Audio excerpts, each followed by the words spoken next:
Oh, I thought you were going to... 1. Oh, now you're saying Okay. 1. The countdown has absolutely bamboozled me there. You're making dead-ass eye contact the entire time. Yeah. 3, 2, and then just silence. Well, no, you said it way too fast. I wasn't expecting... I was trying to let it breathe. I wasn't expecting that level of professionalism. No, I was letting the countdown breathe. I was easing us into the show. You've been watching some casting tips and tricks, haven't you? Sometimes let dead air in. You thought the gap between 2 and 1 was the time in which to do that. That was the time to let some dead air in. I would actually love to do just troll casting for a day. Just if the Overwatch League ever pisses me off or something, just go on and just take all of the classic advice that people use and mismanage it horribly. What is some other advice? What do people say? What's some other classic casting advice? Kiss your color caster or your co-caster. I think that's one of them. Wow. That's one very key piece of advice. Develop synergy. Yeah, that's incredibly important. Yeah, that's very important. Yeah, it's just stuff like confident. that. Okay. That's my favorite. Sound confident. Make sure, like, if you say something, it's like just believe it's right, and then So just say something totally outrageous, and then be really confident. That's worked for a lot of people, actually. It definitely has. Oh yeah, that is a good tip for life. Master vocal patterns to sound confident. You know, don't say things if you don't mean them. Say things like you know. Yeah. There you go. All right. I believe that. As for talking about just wild shit that we have no idea what we're discussing, let's talk about Brazil this week, huh? VCT's been on a break for Europe and North America, so we thought we'd take the opportunity to dive into some of the other regions too. So we're going to do a bit of a recap, a look into Brazil, Korea, Turkey, CIS, the kind of other regions that are on the outside but potentially could cause some damage when it comes to Berlin. The strength of Brazil. Wyatt. We were so wrong before. So, like, I think this is a good place to start because we were wrong, it felt like. Well, I mean, do you want to pull up the bracket right now, Kurt? We could just look at the bracket and see where the teams are at currently. Because, I mean, pretty much everyone that you would expect to be there is there. It's literally the same. Exactly. It's like the exact teams. Like, there's like some other people that we haven't seen. I mean... Now, there's like some teams that maybe you're not super familiar with, like Stars Horizon, but pretty much everyone else is like... Yeah, well, even Stars Horizon have some familiar faces that have just been hanging around just outside of like the standard top 4, like Djazine and Pancata. I mean, honestly, if you want to start at the top in that Group A, in that Stars Horizon Vikings game, I thought Stars Horizon they were looking really good. I like their attack side a lot with the KO. Why are they playing BO1s? I don't know. That's a great question. I don't know. It's just the first round in these groups as well. And then it's BO3s after that. Why would they do that? So it is kind of odd because Vision Strikers, Vikings were actually, they had some really cool rounds. Like in that game card, if you want to pull up, I think it was round 11, like Vikings were doing some pretty cool stuff on defense, but the Stars Horizon attack with the KO was very competent. They were working like both A main and B main on Ascent very well. Rotating back to mid, their Cypher had some unique utility there with the cages. They were taking good mid-round map control off of it. And I thought they just played a really good map. And I don't know, maybe Vikings got a bit BO1'd and they just played a team. I mean, this round was just ridiculous. They just sent the Breach ult immediately down A. Saucy, who's playing Jett now, is just dashing in deep. And then they have the Gravwells behind by Gelato catching players who were trying to get out of the way of the Breach ult. It was just a pretty cool open from Vikings. Rushed Stars on this round.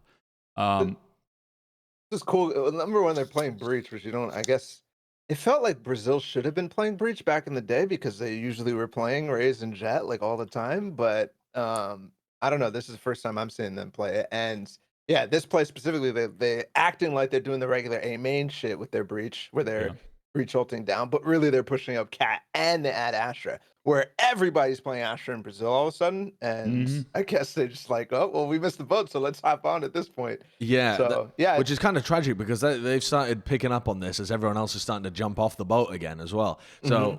But no, I don't think that boat is sinking. I think it got a little water on the deck. People started overreacting. Sure. Started jumping off board with life vests. But it's just a little water. It's not sinking. It's just raining. Yeah, it's honestly it's fine. Just patch the hole. Yeah, but so Vikings lost this game, and then they went on to play Furia, and they had a pretty competent win over Furia, though I don't think Furia are in a particularly good place right now. Well, just to touch on Vikings Really? for a moment more, though, I want to ask your opinions on the swap for Sassy going to Jett and FRZ sure. playing the Sova there, because they've really that's a very fundamental swap for this team. Like Sassy has been playing Sova since the beginning of the game, as far as I can remember. So him moving over to Jett, I mean, Sassy's got the raw power to be able to make a role like that work, but it's still an unusual swap for the team. What do you think about it long term? Is this the kind of swap that's going to get Vikings up to that next level? I mean, it certainly could. I think if you don't have an all-star Jett player, it does seem like you're just not going to be relevant in the very upper echelon of the overall scene. I just don't think it's possible in this state of the game right now. So that does make sense. Like previously they had FRZ on it, and I think that he was better on the non-Jett duelists, and they needed someone who could take it over. So I'm fine with that. Okay.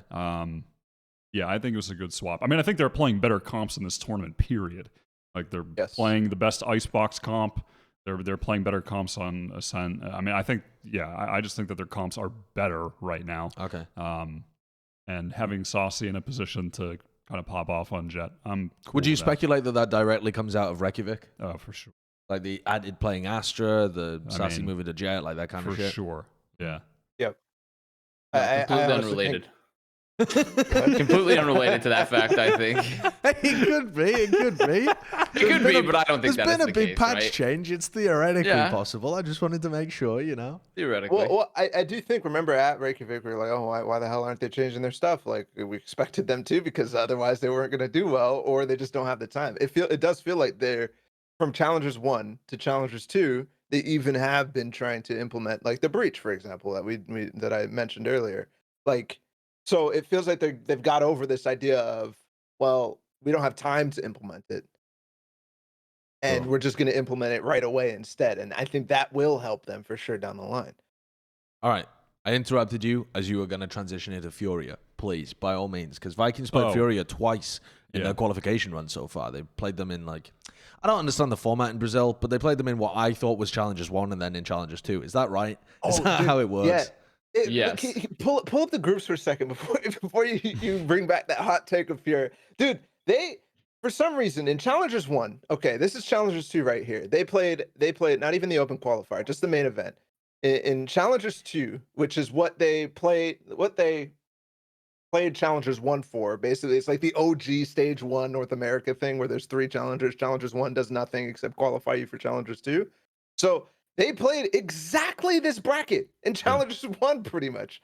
Like, exactly the same thing. Vikings played Stars Horizon. They beat them. Furia played it. It was a different team in this case, but Furia beat them. And then, I don't know. Both the Group B, too, is exactly the same almost. It's like, so weird. Teams how lost in the sauce. It is just the same. Yeah, and Gamelander Sharks are just playing again. It just seems like a very bad The format. only swap was like Slick, because I believe Slick played Furia and Challengers 1. Yes. And then now they played Sharks. That's such a bad. Like, why would you make your second qualification run just a mirror image of your first? It's so odd. Like, this looks identical. Vikings against Stars Horizon. It's a seeding thing that I think we actually would have in NA if we were playing GSL groups, because you know how XSET's always playing fucking NV, yada yada yada, like that happens multiple times in a row. We'd have that issue if we were playing GSL groups, but we kind of have everybody in the same double elim pool rather than just 4 teams, so it doesn't seem as big of a deal in NA than it is in here. Anyways, just wanted to go off on that for a second because it's BS. Yeah, it is quite odd. Anyhow, we're going to talk about Furia. Yeah. What was your hot take? I don't know. Is this a hot take? I just thought that they were... I think it's a hot take. So you think that they were playing really well and got beaten by Vikings who were just playing even better? Really? Okay. Yes. I just thought the Furia were just kind of lukewarm. I just didn't think... It's not. I didn't think that they were like playing poorly. I just... I have seen a better Furia than what they had to offer in their latest effort. I'll grant you. I watched the Challengers 1 game, which was to qualify for Challengers 2 type thing. So it was like that winner's final. And I only briefly watched this other one. But to me, they felt like, and Furia was trying to implement KO a little bit this time. So maybe they fall victim to like the meta and just not being able to adapt fast enough. But in that Challengers 1 series, I thought that they were actually the better team than Vikings. Really? Okay. Yeah. See, I felt that in this last in the last showing, they were falling victim to far too many individual plays that found no success, that were just easily being, swatted away by Vikings whenever they would go for them. That is kind of the Furia classic. And they just failed to recognize that, and they just kept going for similar aggressive moves time and time again. And within that, you don't see the, star level performances from their star players. They just kind of fall to the wayside. But yeah, I mean, I thought Furia were okay, but I still think that team is yet to reach the potential as to the skill of some of the players. I think that something is still missing there. And I think I wouldn't be surprised if by the end of this qualifier, they, are one of the teams that might end up making sweeping changes if they're unable to make it to Berlin in this case. How many slots does Brazil have for Berlin? Two. Yeah. And then one for LATAM as well? Yeah. Right. Yeah. Okay. One for LATAM. So yeah, I think that's pretty reasonable. I mean, Furia was supposed to be the second best team in terms of like the talent that they'd assembled on the roster and their aspirations. They were trying to build a super team when they first started. So they are also the money team in that region as well. I'm not. That's true. I'm not as familiar with Gamelanders or Vikings, but at least I know that Furia they are definitely they are a large org with a lot of backing. So they are certainly a team that wants to, or they would be putting the money down that would make you think that they're there to be number one, right? Okay. So I would assume that there's potentially some kind of change coming if they don't make it, but we're not there yet. They were playing Shandy on KO here. Yeah. I haven't seen very much KO. I didn't get to catch this game as well. What do you think of the KO stuff? I mean, as like a brief tangential point. Does it feel impactful when you're watching it in actual matches? Because I've seen varied reports. People were losing their minds about it when it first came out, and now the majority of stuff I'm seeing is like, it's okay. I think there's still a lot to figure out. When I've watched it, there's still a lot to figure out, because I feel like it's a class. We do this cycle every time where we're like, this age is gonna be lit, or like it doesn't even matter the game. It couldn't even be Valorant. It could be League of Legends. It could be Overwatch. It's like, this fucking thing's gonna be busted. And then we realize that, like, oh wait, there's a lot of shit to figure out here actually before teams can really integrate it. I think that's the issue with KO, is people figuring out where does KO's kit fit in, and how do you like utilize him the same way that you did with a lot of the other meta agents that were like in his role. So there's definitely still a lot to figure out with KO. I think with teams, it's always the fucking agents that you're like, it's whatever, that end up being OP, and the ones that you think are OP are like, that's where I stand with it for sure. I found that the null commands was pretty, like, can almost always find value if used in appropriate places. I don't know the names of any of the abilities. I just nodded my head like, I know what it is. Is that the knife? The ult. Oh, the ult. Okay. Yep. My bad. I had to cast KO, so I had to actually say the ability name. So I'm just like still in caster mode. The ults, basically the Phoenix ults, but in robot form. Yeah. It can find value, especially on retakes. Like, you always have to be aware of this, similar to like a lockdown. You have to be tracking that ult. If you're not, then you're gonna get caught in really, really bad positions. But it's counterable because you just kill KO and then things will be bad. So I've seen situations where it gets a lot of value, and I've seen situations where it just sucks ass, like completely sucks balls.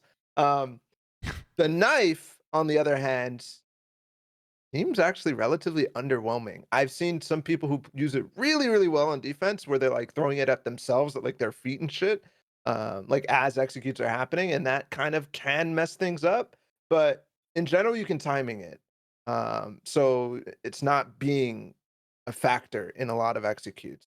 And when you're trying to use it for like early round, like, let's take control of this area, you're getting info and they're still fighting for it anyways. So it's not the biggest of deals.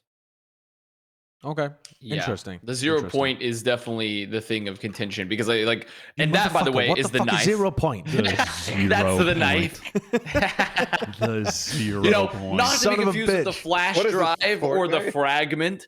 But honestly, the flash like, drive. yeah, that's Wait, the flash. Is that what the flash is very called? straightforward. It's called the Flash is flash straightforward. drive. Yeah, it's called the That's flash drive. Yeah. I Yeah, it's just actually like a really bunch of like Flash I mean- Drive and Fragment. I think those are really well-named abilities. It is funny. those abilities are a lot more straightforward though, Yeah. so people I think get them a little bit more. But the knife is definitely not being able to like have nearly as many like setups, I think, as well, or people trying to figure out, and the timing of it. It's just people. It's hard to figure out where you're going to find value because teams are just going to time it out so often. So I don't know. KO stands in a weird place, but I think his kit's good enough to where people are going to figure he's a much better spot than like Yoru, for example. Sure. So somewhere in Riot HQ is like an Avast who's just fucking like, oh, we're making a robot agent. You can go crazy with puns. Fuck yes. He's just like making the ability names. yeah, I would have picked. You know, honestly, this is pretty close. Like, this is definitely the type of shit that I would pick. Like, really stupid names that are just like funny. That when you read them, this is definitely the type of. I would have changed it from 0 point to like. I would have changed it to like a. I don't know. I would have to make like an array joke. I'd have to bring up my programming knowledge, but I can't remember all my programming knowledge right now. But you know. Okay, well, we'll Let's leave move on you from to that. try and come up with a better name for an ability that's absolutely not going to get changed to whatever name you come up with. I did like Star Horizon's play with the KO though. I thought they were Okay. getting a lot of value out of it, and with the knife specifically. I think there were a lot of executes for when they got it off. It was like, oh, nice, we hit GTN with the knife. Now he's just a breach with a gun, Right. who can't Mhm. splash us. Like Yeah. that was pretty good. I enjoyed how they were using the KO Mhm. specifically. I really like how they were working into the space first before using their knives. Like they were on A site, they were always knifing dice instead of like knifing the corner of A main, which you see all the time in rank, Yeah. or knifing like tree or some shit. I love that they were using it in the site more than Okay, anything. now I'm Oh, getting yeah. lost in the fucking source completely. What's dice? What call out is dice in A? Dice, it's in the site, you know, it's the double stack and it's Oh, like the kinda, green staggered boxes. You're calling them dice. boxes. That's actually quite a good name for one-syllable it. Well, actually, call-out. the Radianite boxes. Oh, shut the fuck up. Well, I'm surrounded on all sides by people who love the lore, the real ability names, and complex callouts on, Well, on sites. I mean, they're not just Complex green because they callouts. decided to make them green. Okay, They're green. that's because Is they're supposed to dice with be more radiant. complex? Call-out, bro. Is dice more complex than green boxes? It's better than you use Asterisk at the one-syllable Radianite call-outs. boxes. Okay, I'm not saying it's a more complex like verbiage. I'm saying it's more complex to intuitively understand. If you say the green boxes on A side, you could have never played the game and you'll be able to point to them. If you say the dice, That's not what call-outs are supposed to be. I It's not know, supposed to be helping but I the was little guy, just you know what I'm saying? clarifying because I've never heard anyone call it that before. All right, so I knew the viewers would Jesus. also be confused as to what the hell you were saying. Thinking But I of get the it. audience. I get it. I'm always thinking of those little Timmies out there. I got you. Mm-hmm. Me and you, our RQ is pretty similar. Let's continue to the discussion though as well, because Vikings, we had Furia. On the other side of things, the other two big teams are Gamelanders and Sharks. Sorry, did you want to still have some points Well- about these matches? Yeah, I, you're talking about like the KO from Star Horizon.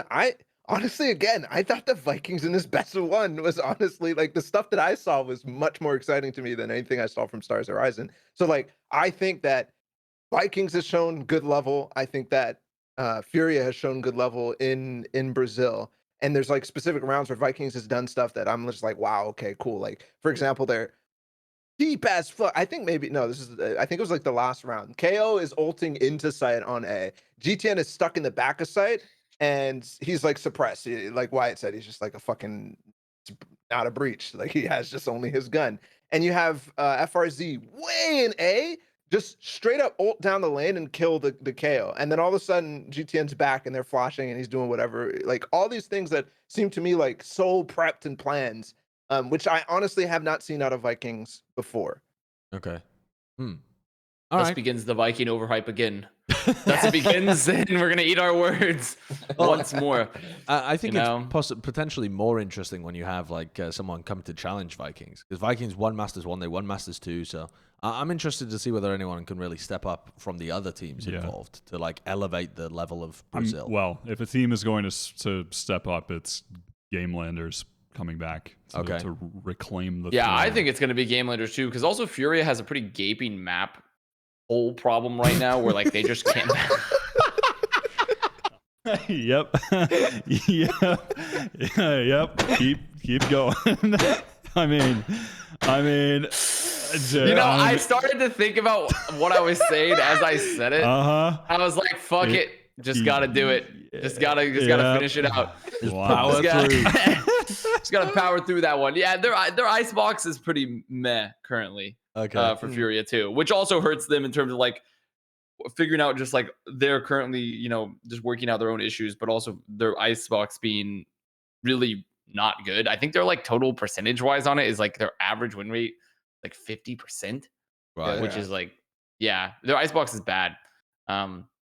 So they have a lot of things to figure out. I still think before Furia for me is like up because I definitely think Game Landers looked overall a little bit more solid than Furia, Right. but yeah. So the Game Landers did make a move. They added an Astra player specifically, like an Astra player, as Reykjavik was happening. So is that making the difference, or is the team in general just looking better overall? I think a little bit of both. I mean, first of all, I think it is a cool and interesting dynamic that they have added a guy who is a straight up Astra specialist. I can't think of any other player in the game who is that. Like, I am just going to play Astra all the time. I have my own unique little icebox setups, and like, I don't think there's any other player doing that. So it's kind of just a cool dynamic within itself. It's just interesting to watch. I do think that he has made the difference. I think to some extent, Belky seems like he seems like a good fragging player, which even though it seems maybe odd to think that Game Landers needed more fragging power, I think they kind of did in the support end of the team. So he does help a bit in that regard. And I think he adds a creative dynamic to the team in regards to being the Astra specialist. Who but the also, hell else plays Astra on Icebox? No I can't one. think of I can't think of a single other player. It's just him. And that aside, it does seem like the team is rejuvenated to some extent. Like the losing out early in the previous qualifier in an early round has definitely gotten the fires going for the team. The juices are flowing. Yeah, the juices are juicing. It seems like all the players have, to some extent, they've kind of all been in the lab. Like just little things that I'm noticing now that I didn't see as much of before. Like they're getting they have way more I was about to say like FZN has way more Sova lineups that I haven't really seen before. He's got like double shock darts for everything at the moment. Okay. Just little things like that I'm like, oh, okay. They've been trying to level their game up. Right. Just all the little things take them all up a notch a little bit. And I kind of like where they're at with the comps right now too. I mean, I do like to see when you have MW on Jett and John on Reyna, that's some fragging power right there. Yeah, definitely. Yeah, that was never the issue for them, was fragging power coming out of their duelists, for sure. They're a nasty duo.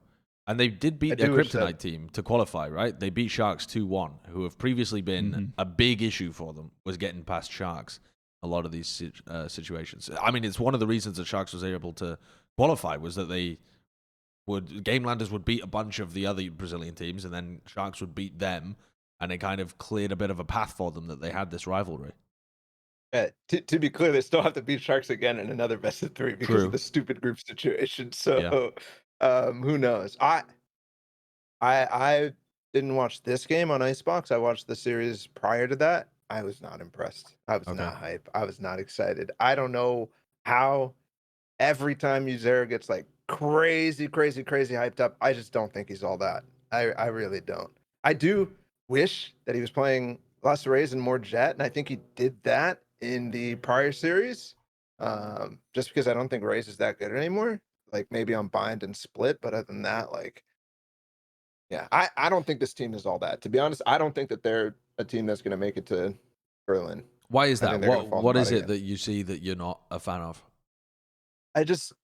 There's moments in their games where they're just still so fractured, so independent, and that doesn't excite me at all. And I feel like they're not really catching the wave that is hitting Brazil, which is a little bit more mid rounding, a little bit more or a little less of the full on aggression type beat.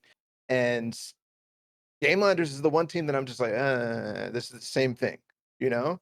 Sure, Okay. they might have fragging power. Sure, they might have a little bit more creativity, which is great. And I actually think that Belky is fantastic. He was the only, in my opinion, bright star in the games that I watched. I'm like, wow, okay, he's hitting the flanks, he's hitting aggro plays that I don't necessarily think that are standard things that are out of the blue. Essentially, is what Belky is doing, where everybody else is doing like the normal stuff. Right. Okay. Yeah, I mean, I don't think MW had a great game in that. Rather, that BO3 was definitely not one of his better showings, but I don't know. He's still over the year and over his career so far. I don't know. I he's still just fucking. He's just so good.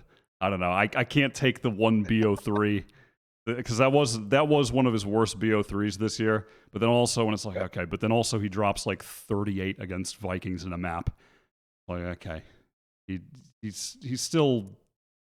It's concerning you to know. me that they require that at times, though. When I've watched Gamelanders in the past, Yeah, but it's that was also on the previous yeah, iteration when they were slowing down, and yeah. he really needed to do that for them to win. I What? mean, I'm not. Yeah, go on. What do we think about Sharks? Sharks are a team that made it to Reykjavik. They flopped pretty hard. How many maps did they win? Did they win just a single map against NUTURN, or did they I think win so. out something else? Yeah, out it was of that? just the one map against NUTURN. Yeah, and then I mean they kind of got bodied everywhere else.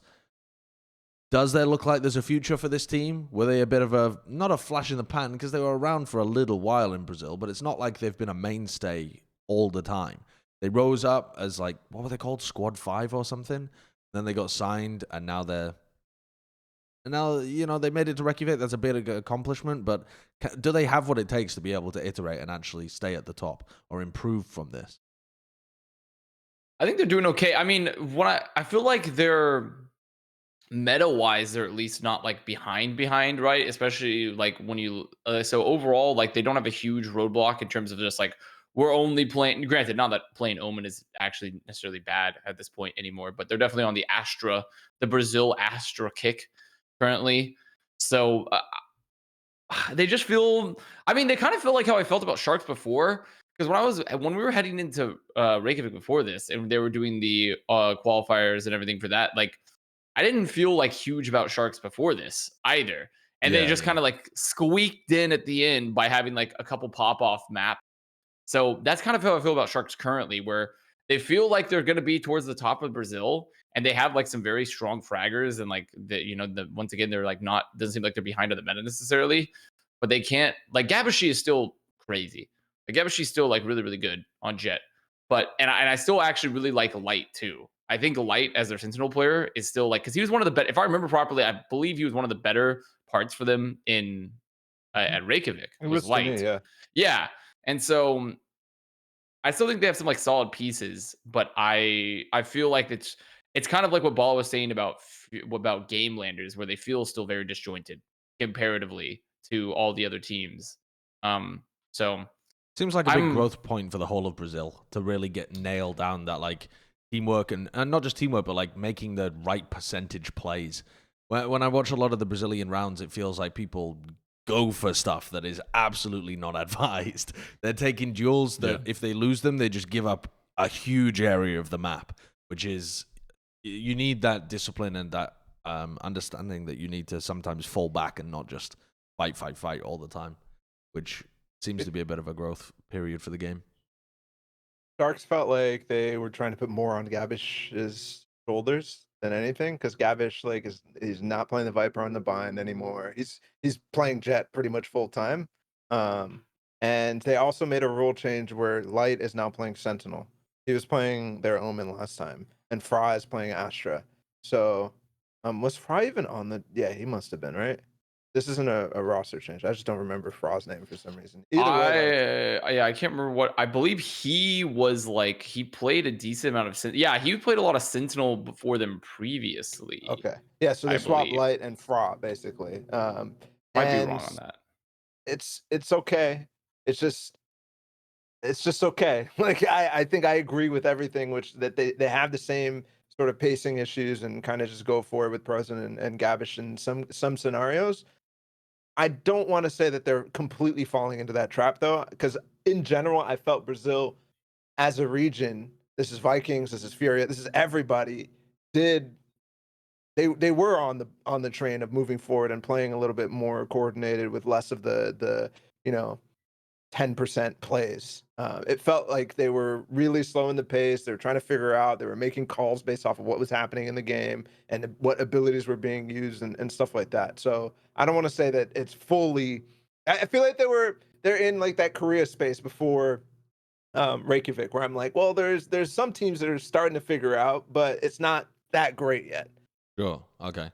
I think that, yeah, kind of an overall point about the scene is that, I mean, the pace of the game is way different than it was, or is sort of like the standard thought of Brazil, where it's like Brazil aggro. I mean, no, that is just not the case anymore. Yeah. It is, they're playing at a much different for them and fairly slower pace. Overall, it is just a much different looking scene. Yep. I mean, we're about to talk about Korea after this, and I do think there's one big difference between these two scenes right now, and I think it's why Korea may be ahead at the moment, or might still be a bit ahead in Berlin going forward. Is that I think the Korean teams have they've come together more. Like the best players have come together on super teams. Okay. And I think that there's a lot of really talented players in Brazil, but the Brazilian scene is also seemingly, it looks like there's more team, like a bigger scene than in Korea. I think so, yeah. And at the top level, it feels to me like a lot of the talent in Brazil is still just kind of spread out. That's what Vikings and Furia were supposed to be. Yeah, supposed to be and like I think they Vision have been Strikers that to an extent. Yeah. But I don't think that it's necessarily fully realized, where I think that when you look at Vision Strikers, hard to argue that it isn't, right? I mean, they kind of just slurped up all the good talent. Okay, well, let's talk about Vision Strikers. Let's move on to talking about Korea for a sec, because this Vision Strikers team is very different from what they were playing before. Previously, Vision Strikers were not necessarily a super team. They just picked up some good players with a lot of... The core of Vision Strikers had a lot of experience. That, I feel, was what really set them apart from the rest of Korea. It wasn't necessarily that they had the best fraggers across all of the roles. It's that they were the most experienced team. A lot of their players had come from old CS teams and were moving over. But now they've gone for raw talent. When I look at this Vision Strikers roster right now, it feels like they've shipped out a lot of their older players. People like Glow, people like Zest is now inactive as well. And they've replaced them with Lakia, star talent from NUTURN, but a supportive player, not necessarily like your duelist. They've also still got RB on the team, who's phenomenal, and they've picked up Buzz and Mako. Buzz and Mako, actually, RB is not actually playing at the moment, is he? They're running the 5 men without RB, which is unusual. I did think that RB would be fielded, but maybe they're doing some kind of rotation, fuck knows. But they're playing with Buzz and Mako. I'm not as familiar with Mako. I can't remember what teams he previously played for. Buzz was on the former C9 team, I remember. But I've been watching these games. Those guys pound. Like, the individual level of this team is through the roof right now. But for a scene that only has 32 teams that signed up for open qualifiers, where the fuck do they even have this player talent coming from? It's kind of wild that you can find so many great players in a region where you have what even is that, 160 people to pick from. Yeah, that's wild that you have so many good talents. Yeah, I think there are more players and teams. It's just that a lot of them don't sign up because I think you're required to have to be able to go to the LAN if you do. Oh, so that okay. Maybe that makes a big difference. Yeah, that stops some teams from playing, presumably, because I would assume people are in school, whatever. So that probably makes a difference for some people. But this Vision Strikers team right now, I want to categorize them the same way you did G2 last week, where they're like an unpolished diamond. Right. I think that I can kind of just leave it at that. They have crazy players, but in the matches that I watched, specifically the last couple with Lakia, it seems like they're just kind of playing. They hop in the server. They're like, okay, well, we just have 5 better players than these teams. we're just gonna go in and we're just gonna win against Goma D's, and they just got some free wins, and that's it. Mike Fishy would be proud. I mean, it does. Tell me Goma doesn't sound like the lead up to a Twitch chat joke. It does. Tell me it doesn't. It very much does. Have you heard of Goma? Yeah. I would not respond. Someone asked me that in the Twitch chat. I'm not I responding. would not respond to that. Yeah. I respond to every time. I think it's very. Oh, go on, Balla. Sorry. No. No. Go ahead. Because you have the point here. I could feel it. Well, what I was going to say is, I feel off. like it's very difficult to assess the level of Vision Strikers when they've only played against teams like Goma. Yes. And people even worse than Goma. And Gochu Garu, you know, and stuff. I want to see Vision know? Strikers play against NUTURN. I want to see Vision Strikers play against TNL. Or even against, like, the teams that have dropped off a little bit. Like, who else was playing? I've forgotten their names. But WGS, Damwon. Yeah, Damwon. DWG, yeah. So I want to see them play against teams like that to at least get some idea of when this team gets challenged, what do they fall back on? What do they rely on? Because Icebox, okay, Icebox was a shittening. I watched Haven, though, because I was more interested in seeing Vision Strikers getting challenged. I don't want to see them just 13-0 a fucking a team on the come-up. I want to see what happens when they get pushed a little bit. And it did feel to me like there was not that much depth to the team. Like, they're just relying on their individual play at the moment. If we're talking about, like, the idea of Vision Strikers being glow, crafting these intricate strategies for the younger players to execute, that isn't how they're working right now. Maybe that's the idea for the future, but NUTURN is way more that team than Vision Strikers is. If you imagine how much time it takes to craft a perfect new site hit execute, drill the utility with everyone. You know how much time? Yeah, you're not bringing that out against Goma. No offense to Goma, but you're not gonna blow that strat against them when you can just win by being the 5 better players, right? But I think that's a good thing. I think that's a good thing that we see Vision Strikers be a little bit more individual based. Because I agree. I agree. That has been their downfall, is that they're way too structured. That's a great point. So yeah, I agree. I agree wholeheartedly. Like, we can't really assess their ability because they're playing against a team like Goma, but they didn't get challenged on Haven. Like, we could be serious about that. And in my mind, they actually found like a tactical outplay against them, which once again, I didn't necessarily think that Vision Strikers was doing before. Where late in this half, in their attacking half, when it was like a lot more even, they just realized, hey, we can, with our comp, we can dive on C very, very easily because they're only playing Astra there, and we can get through the suck or wait for the suck or whatever, and this execute will work every time. And they started hitting that like every 2 rounds or so, and they would just get a free round.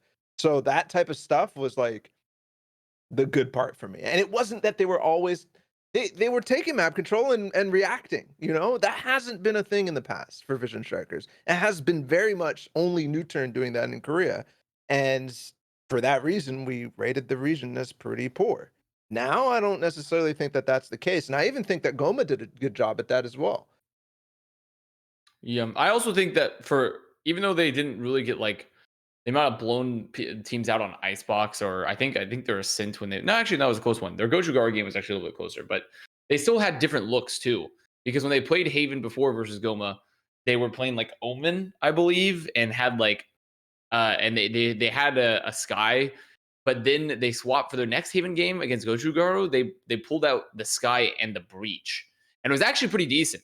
They were setting up like pretty well with it. So I do feel that there are a lot of different looks, especially now that Breach with his ult buff people, I guess, have started feeling like, let's play more Breach a little bit more, even though, you know, feel like Viper still can make Breach's life hellish in terms of playing against it and things like that. And some of the other changes to him. But overall, I actually think that there's a lot of good looks for Vision Strikers potentially moving forward. So they're looking pretty solid. Yeah, I know. They're actually looking pretty solid. The Korean Jett thing is a meme, but like there's a lot of truth to it. Yeah, there is. There's a lot of truth. It feels like there's a lot of truth to it right now. It feels like some of the Korean players just fell in love with playing Jett and then just decided, I'm only going to play this character and I'm going to get fucking good at them. The thing is too, though, all of the Korean Jetts can op. really well. I think they're all really good with the AWP, and we're entering a meta where the AWP is going to be really prevalent. But I mean, which regions Jets are not good at opping? No, I mean, it's not that the other regions aren't good. It's that they're really good.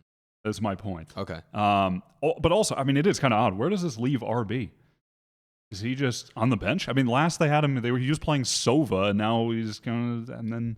I mean, I could still see Lakia. RB rotating in for Buzz. But why? I mean, I don't think there's any And good it's not reason that you would have both of them on the team, but I don't want to see Yes. RB replace anyone else. I think it's nonsensical for him to replace anyone else in this roster. Right. I absolutely do not want to see him coming in and playing Sova over Lakia or I mean, something what are like they- that. Are they going to... Maybe they pull stacks out if they. Before each game, they play aim labs. Whoever gets the higher score plays today. I don't know. What do they do?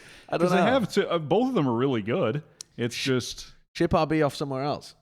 Yeah, make a pretty penny. Yeah, I mean, potentially. Yeah, I suppose so. Only after Berlin though, because I Right, don't want any yeah. more challengers. Send, Yeah. send RB to NA. Actually, send them to EU. They need help. Ooh. I'm just kidding. They need some crack jet players. Someone needs to stop CNED.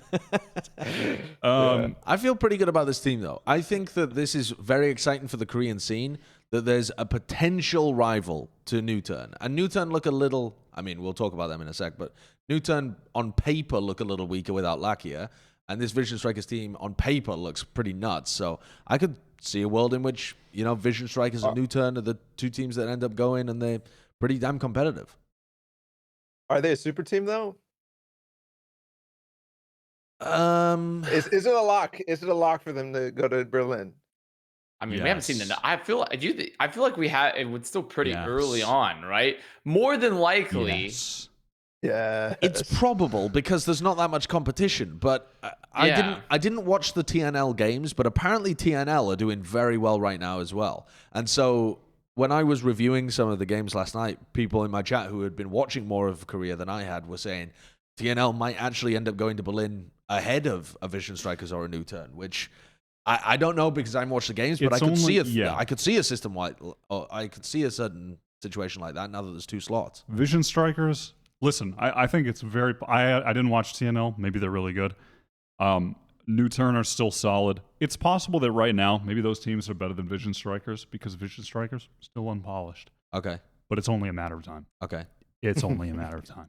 Glow is getting out the sandpaper, working it with the coarse grain at the moment. Then he's going to yep. go to the fine stuff, steel wool afterwards, polishing Yep. machine, and suddenly you've got an absolute gem on your hands. well, he has to go True. from top to Big bottom factuals. too. He's gonna have to work it from top to bottom. You're an absolute fucking menace today. I'm sorry. I'm sorry. You're a can't. menace. Time to go outside. Yeah, touch some Yeah. grass. Take a Grass. bath Touch for a some walk. grass. Please. Touch some Gladly. grass. All right, let's talk about their competition as well, I think, as we watch this. Vision Strikers also, though, on Icebox specifically, just before we move on, Vision Strikers do look like they have some cool ideas of how to play this map. They've got some creative stuff through mid. They've got different... I don't want to say that they're all just playing individually. They do have some, like, Yeah. cool plans for their rounds to rely on. It's just that they don't look drilled and practiced in the same way that the former Vision Strikers did, which, And it looks like pros and cons there. Yeah, they know they don't need that right now. Yeah. So Okay. Talking about NUTURN, though, overall, they have lost Lakia. Lakia has moved over to Vision Strikers. He's now playing for them in that same kind of role. NUTURN were talking about, after Reykjavik, maybe having Solo and Perry retire and take a step back from the team, potentially to do something like Glow, where they go into being a coach. NUTURN, having lost one of their star players, one of their best players, now they still have some good talent on the roster. They've supplemented it with X10. Are they still going to be the best team in Korea? Can they survive at the top without Lakia? What's your thoughts from watching their games with X10 in? I wouldn't be surprised if they manage to kind of retain being number one or in the top two for a bit right now.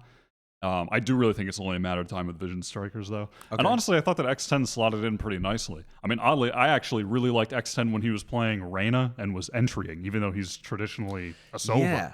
But his entrying was really good. Almost looked like his best role.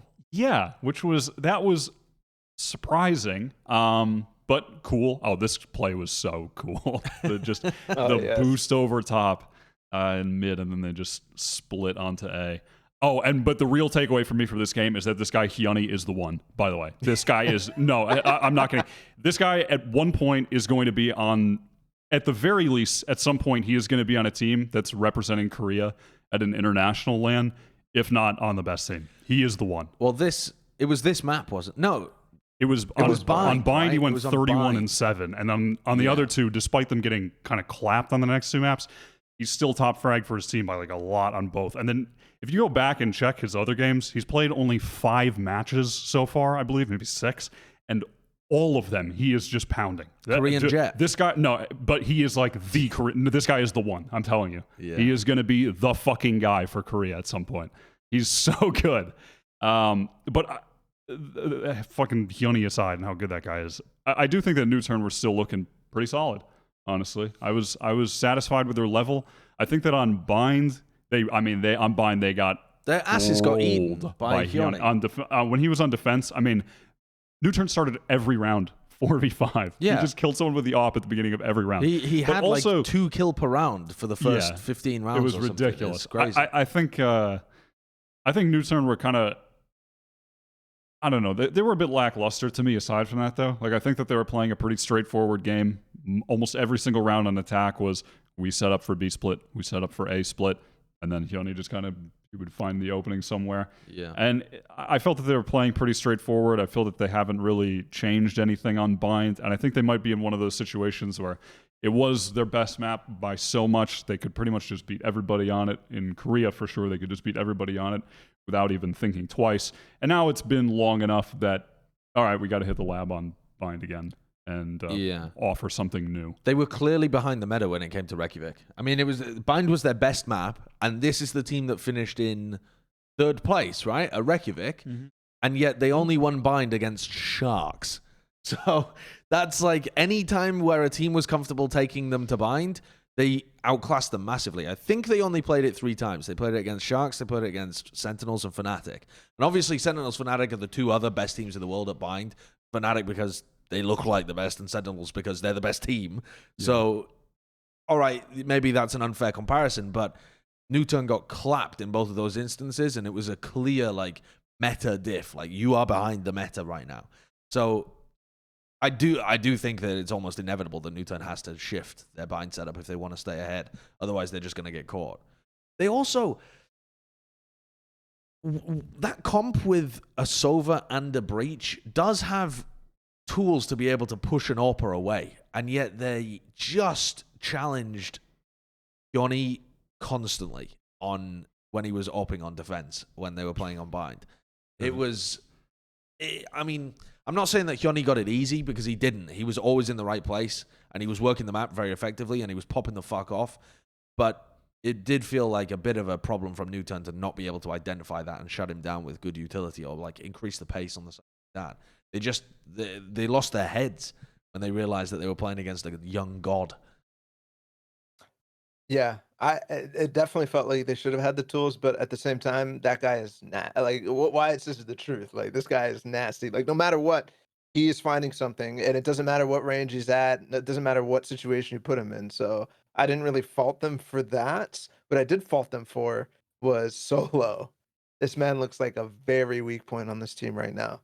The way that he is. You don't like the lurking Breach? Like he's lost. He's like literally lost all the time. Somebody needs to get the guy a map, because when he plays Killjoy, I like it. Every other situation, it was just like, where is he going? Like, what is he doing? Why is he by himself here? You wanted to print out the map and just tack it above his monitor, just a print out of Bind so he knows where he is. When I watch Solo, it reminds me of watching Existence, where he's like, it feels like the classic IGL symptom in Valorant, where you have a plan for the round and you can't trust anyone else with being the pivot point for the round. Like, if the important player is the person that needs to find the time to entry, you have to take that role. If the important player is the person that lurks and stays alive so the rest of the team can come back to them, you have to play that role. And it speaks to a lack of confidence in the rest of your team that you can't give them the plan and trust them to execute it. When I watch Solo, that is what I think is like, you're taking a role that you view as important in this round that is nonsense for you to be playing because it doesn't fit your character whatsoever. And like the really common one that they do on Bind a lot is where they push down A short, they leave, three of them take the teleporter and they leave Solo to lurk into lamps. Mm-hmm. And they did that 2-3 rounds on their attacking half, and every time it didn't work. Either Solo got picked or the rest of the team doesn't have the breach util to be able to actually do the site execute. It is tragic, but I think it comes from a place of trying to do too much as the IGL. Yep. Yeah, I could see that. By the way, it's the opping, but also his movement is just so good. No, genuinely. Now we're just going to talk about Hyani for the rest of the no, time. I cared more about watching him than anything that was happening with NUTURN in this game, if I'm being completely honest, because I was the story of Bind. I was sure. blown away. His movement was so good. He's different, man. But It's quite likely that he comes out, by the way, and plays in the playoffs, by the way. What do you mean plays in the playoffs? Because they're doing qualifiers right now for the playoffs, Right. where they qualify for Berlin, right? So he lost he lost the first game, but then he has to play against the winner of Gochugar or the loser of Gochugar and Alpha 6 Gaming. So like, Okay. how many should be an easy path back up there. Three I have again. Two. 2 or 3? 2. Okay. Yeah. 2. It feels. I mean, I don't think he's on a good enough team to be able to represent Korea this time around. No. at No. all. No. Like, DFR do But not we will look see like him that. against other Yeah. teams, is what I'm saying. It's not the last time you get to Sure. see him. Do we think NUTURN have a good chance of representing Korea at Berlin then? Yes, I think Yes. outside of TNL, who again I'm ignorant of, so I don't know their current level. NUTURN looked like the de facto best team until proven otherwise. You know, it's like you're expecting Vision Strikers to challenge them and potentially beat them, but NUTURN are sitting at the top until they lose. Yeah. And they're probably going to be a bit weaker. They don't look like they've made too many adaptations to their game.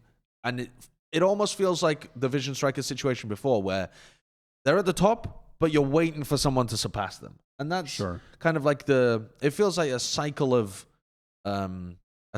progress happening in Korea right now, where a team gets to the top, like a Vision Strikers playing a style, and then the team that overtakes them, NUTURN, has developed something different to their game that's good and pushes the scene forwards. And now the team that overtakes NUTURN, if it is Vision Strikers, will have to be able to beat them not just in terms of fragging, but also that level that NUTURN brought of adding extra dimensions to their game, of not just being, we hit A, we hit B, we go for mid-split. Like, having that more working the map aspect to their game is what Vision Strikers are going to have to learn from NUTURN and pick up to be able to overtake them. And I think that's all just good progress for the Korean scene. I also think Suggest and Perry are keeping them in a very solid spot. Like, obviously, Allow still pounds too, but like Perry, very bright spot for them previously. Still very, very good on the controllers. I think, especially as it's not dead. The news of Astra's death is greatly exaggerated, and I think Perry's really good on Astra still. And Suggest Sky has been pretty solid when it comes to allowing them to work the map more. So I do think that they do have some good key pieces there to actually keep them very competitive moving forward. We haven't seen them. We still haven't, like, you know, and also Perry's Viper has been pretty solid too. So like overall, I think Suggest and Perry are the key portions for this team that are going to anchor them down to make sure that they can still compete at like the top level. Because those two players just seem like they have a very, very solid grasp of like where they need to be playing, how they need to be playing, like what is the meta composition for each map currently. So yeah, I think that a lot relies on 10x actually for NUTURN. Because I don't think it's like a foregone conclusion. I honestly don't necessarily like. I could see them getting upset and getting knocked out in playoffs by like a team like FAQ or like even WGS or. Is that how you're supposed to pronounce that team's name? Yeah, FAQ. Yeah, it's FAQ. It's not F4Q. No, it's FAQ. Okay. I wonder how they're gonna say that one on broadcast if they make it to Berlin or something. They you say know? F4Q. They say F4Q, Yeah. but it's really fat Q. You know it's fat Q, and everybody else knows it's fat Q. I think that 10x is still feeling out how to play with this team. Like he looked fine on Sova. His random was really good on Icebox. That was really, really nice. I was like, okay, this is good. But when he played Sova, especially that first map, I forgot what they played Bind, right? It felt like he was missing dart timings. He wasn't being impactful. He was falling back behind his team before his team was ready to fall back on Ascent. Like he was throwing darts way too deep and stuff like that. Like I don't know if they're trying to fit him in the Lakia role and the Lakia position and in that system, which they probably are, and he just isn't ready for that yet. But it's things that are super fixable, and then he'll be there, right? So if he does that, then everything will change. But I did feel he was underwhelming at this game at least. All right. I mean, the Korean scene's in an interesting spot either way. I'm excited to look at them. Do we know when Vision Strikers and NUTURN would clash, or like when either of those teams would play against TNL? Do we have any playoff bracket to look at? You can kind of figure out what a playoff bracket could look like, but it's too early at this point to like really know. Okay. If they both qualify, you could potentially, like, if they both come out of Group C and Group D in first seed, they could be playing in semis. Okay. If they stagger, they could be playing in quarters. All right. Which would end up being in still 2 weeks from now, something like that. Yes. Before we get a real decent clash at the August top level in Korea. 5th, I think. Yeah, 2 weeks. Right. 2 weeks away. I wanted to move a little closer to the European scene now, but not quite inside of it. EMEA. There has been a push for Nothing. All of your brains are wired wrong today. Nothing. Don't know whether you noticed that, but all of your... I just thought of a funny joke I heard one time. What was the funny joke? Please. What was the funny joke you heard one time?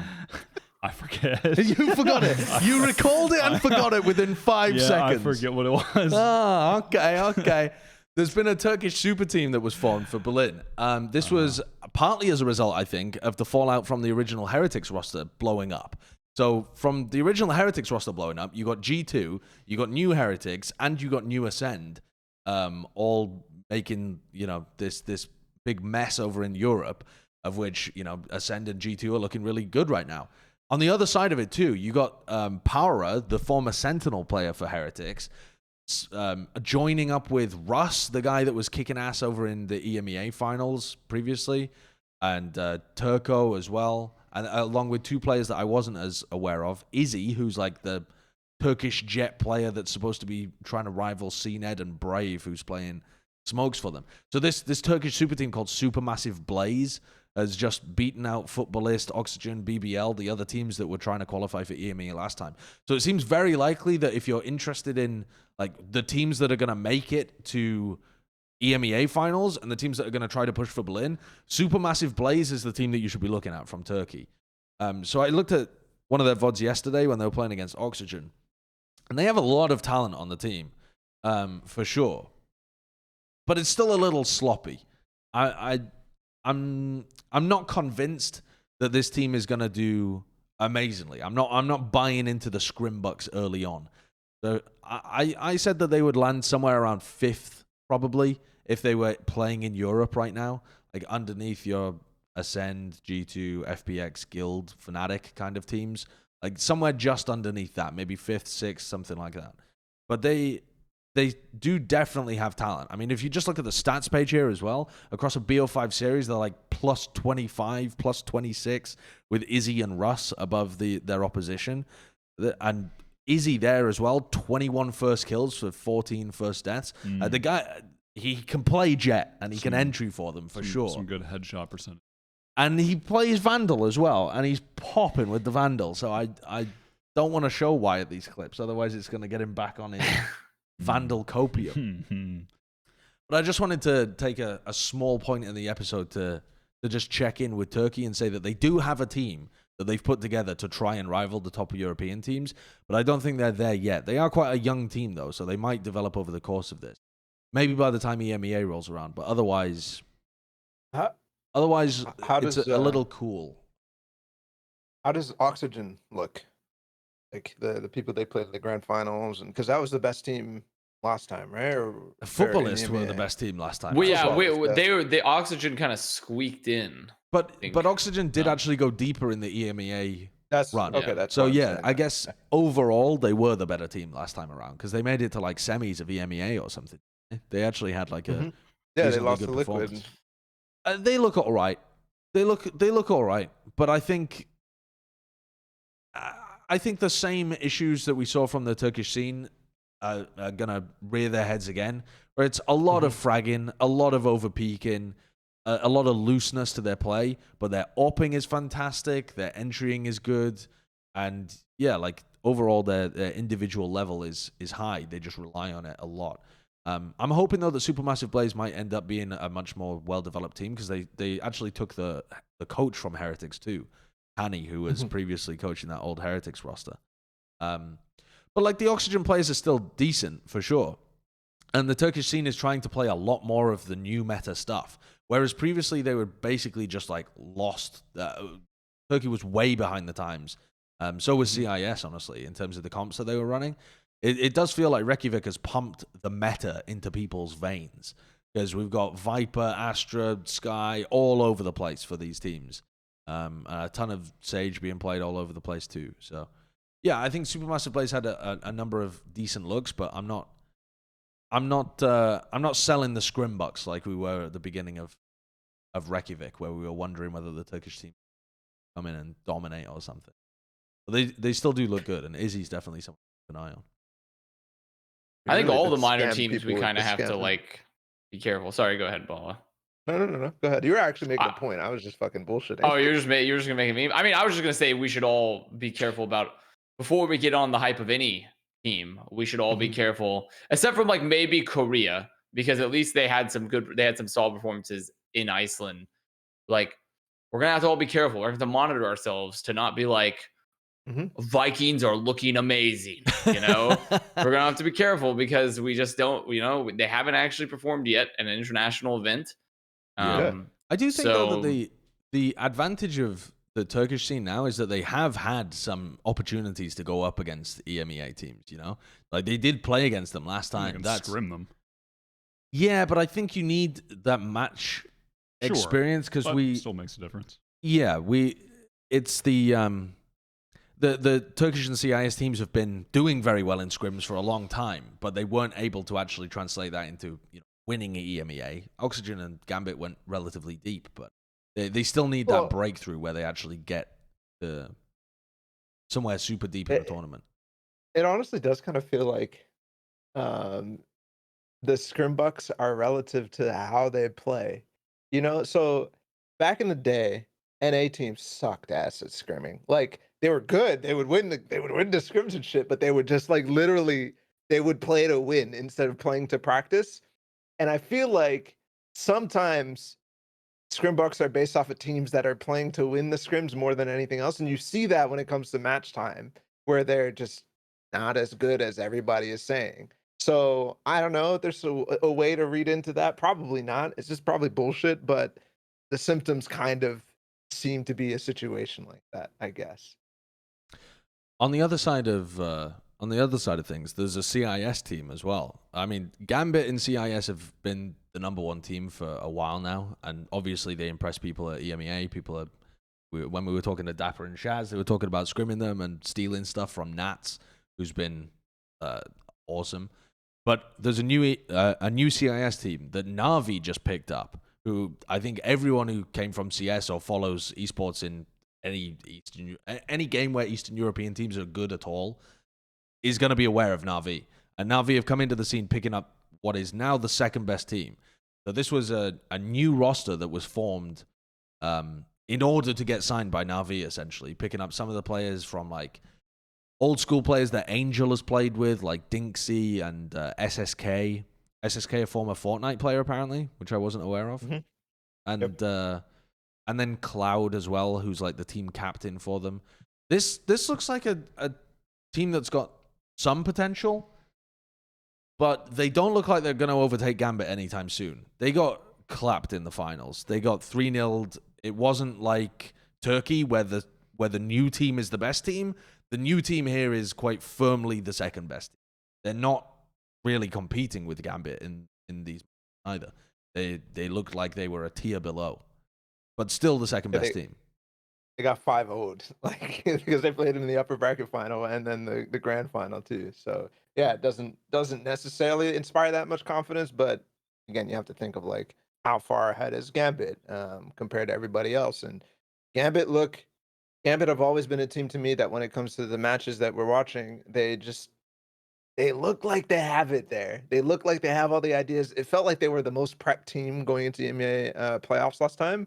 But it just maybe have a little bit of like the FPX syndrome where they're just growing when it comes to the actual game itself down the line. Yeah. When I was watching even the final, actually, don't show up. The CIS final I reviewed last night on my stream, and the Gambit Na'Vi game that was the final. Gambit were doing tons of stuff better. They had crazy creative rounds on every map, and they won every map. So I don't want to say that it fell to pieces completely, but it was way closer on some of the maps than it should be. Like they went 10-2 up on Icebox, and then their attacking side they threw. I mean, they just threw round after round after round, and it ended up being a 13-10 game, I think, after a 10-2 half when they were clearly the better team. So it feels like a lot of the time Gambit are doing. Their ideas are amazing, and some of them they execute really well, and some of them they just fuck the execution. And so you have these gorgeous ideas, and you can see how it's supposed to work, and then they flump it, and they make the games much tougher for themselves than they should be. And that is going to kill them when they play against top EU teams, because mistakes that lose you key rounds, you just can't afford that. Like they threw 4 really winnable rounds on their Icebox attack doing shit like this, where they go mid to A splits, but look at the positioning of their Jett and their Sova. They're just not even in the fight. So these defenders on A can just deal with the mid push and then deal with the A push. It's like the timing is so wrong. And so they're not splitting. They're not creating pressure from 2 avenues because the defenders can just isolate one half at a time. And they did 2 really bad splits on A. They did like a post plant that they fucked up really poorly. They did like a B push where they just missed out on time management. It was molding to watch, but it's so frustrating as well because they do so many things really, really well on top of that. Their Breeze, by the way, their Breeze is the best team that I've seen on Breeze. Just hands down. They look better than Gen.G on Breeze, and I was ready to cream when I was watching Gen.G. So, I mean, they look phenomenal on that map. They have so many set pushes. Like they have lineups for their Viper smokes from B to Nest, and they have this like elaborate B split. They're playing double controller on that map too, with an Omen and a Viper, which just looks like the best thing to play on Breeze. If you were ready to cream when you watched Gen.G, when you saw Gambit. Oh, once per half. Okay. Oh, once per half. Okay. And the second half was short as well, because they went up by so much in the first. So what a nasty boy. I mean, this play here as well. Gambit just traps up the B side of the map. They wait for the push from mid. They're working halls really well. Like their halls control on this map is fantastic. It just feels like the best area of the map to control. Sorry, they're holes. Halls. What do you call it? Okay. Tunnel? I don't know what the switch area. Yeah. Sorry. Halls. I'll try and pronounce it with an American accent so you understand. Halls. Bad, I was just thinking of the gaping holes. Wait, what? How do you say that? Halls. Okay. How do you say that? Halls. That's good. Halls. I like Halls. that. Yeah, halls. Halls. Yeah. But they look excellent on this map. They look like they could beat any team in the world on Breeze right now. But it's also a very young map, so we haven't seen everybody play it. We don't exactly know like who's gonna be the best, that kind of shit. But who's gonna play it? But then they have moments like this that they just throw away, like a fucking gorgeous B split, and then the post plant they just walk into sightlines and use their Viper ult, and it's like, well, you've almost thrown this fucking round away. What are you doing? It's moments like this that make me mold watching Gambit because they're so close to being an elite level team, but they're not quite there because they make too many mistakes. Yeah.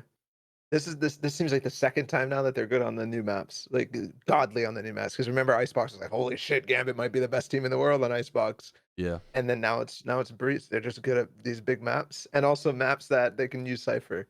in ways that other teams just aren't. They've gone back to the meta comp on Icebox. So they're running Jett, Reyna, Viper now. So Nats is just playing the Viper. It's very sad. Very sad. They've lost all of I their saw that. different creative stuff. But they're still pretty 4-1-0. decent at I mean, they won the defensive side pretty easily.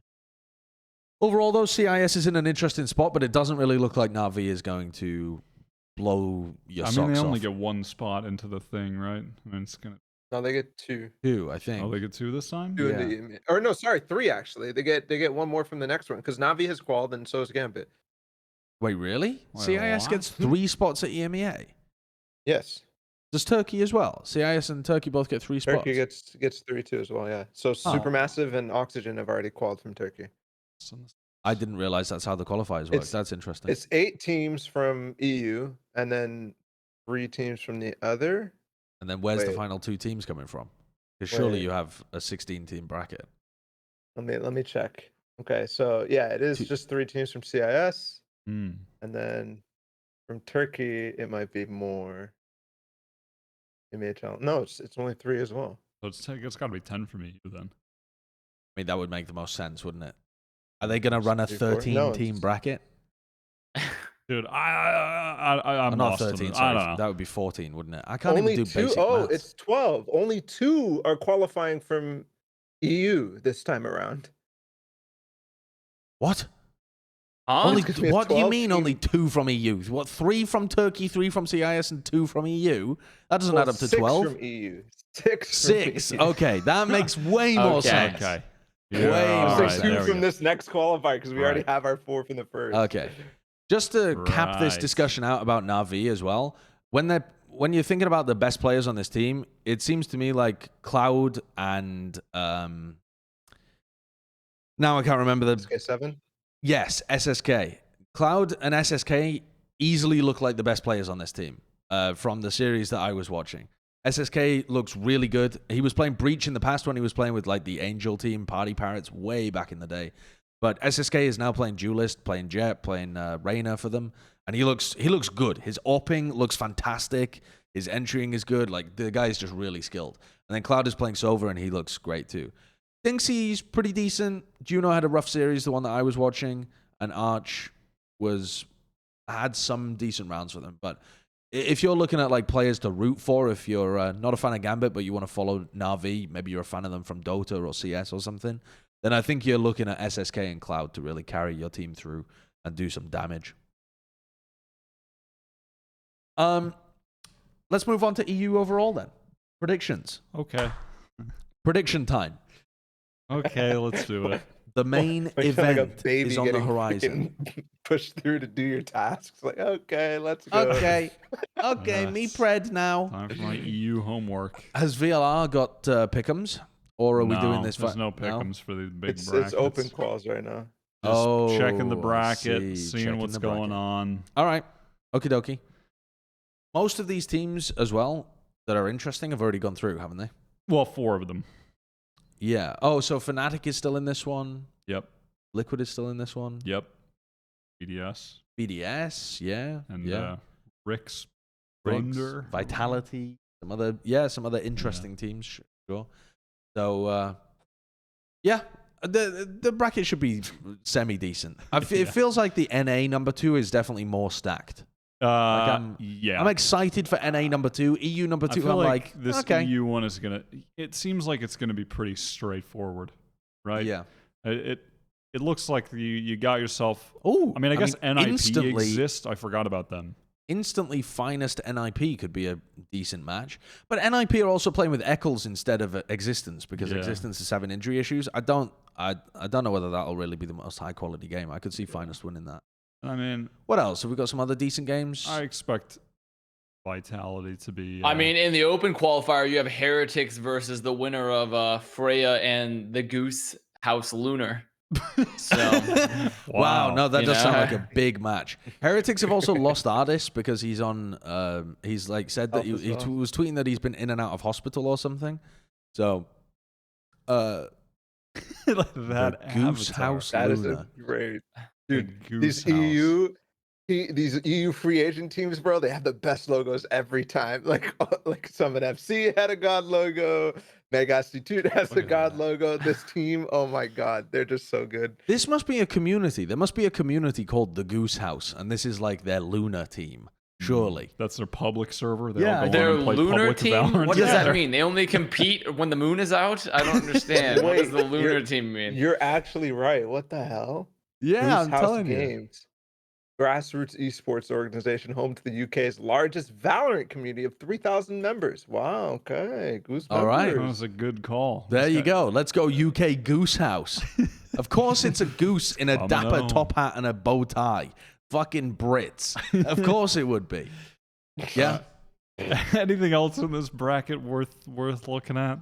In the open quals? Yeah, Wait, who's I mean, playing not for in the Heretics open if quals, Artists? motherfucker. Why would the open quals be interesting? Surreal play against people, lads. I don't know. I mean, you got Team Queso in here too, but I mean, the point being is that D's? No, don't I hate was- on Team who's Queso, playing for Heretics then if Artists is out?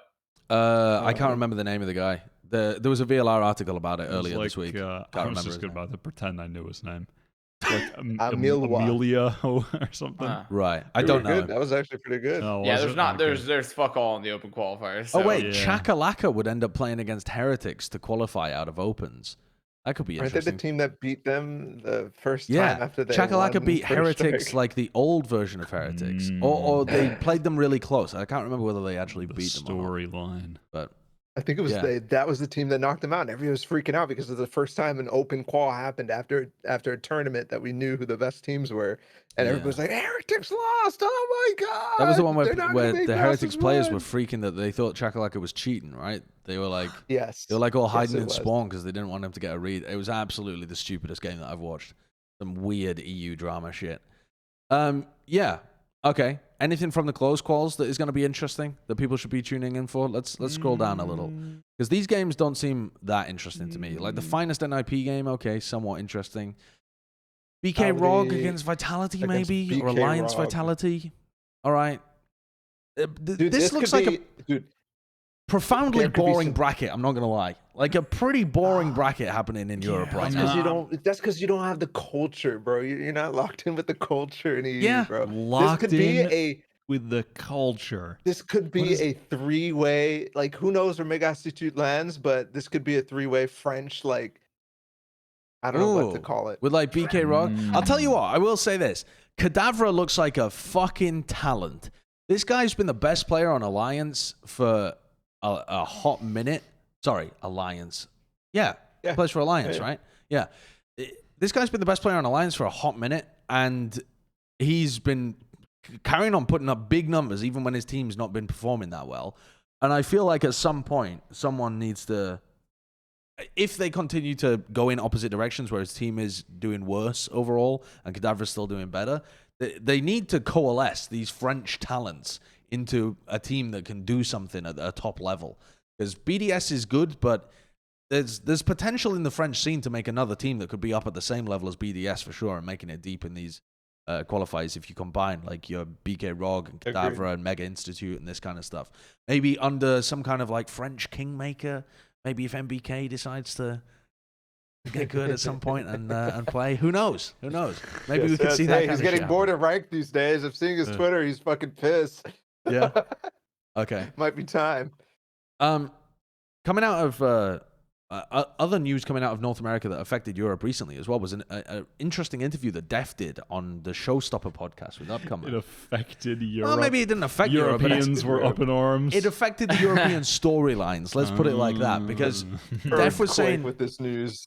in all of this kind of chaos that had been happening with G2 recently, where people were like, they need to find an IGL, and then they had Zeke, and it's like, okay, well, Zeke isn't even IGLing for them.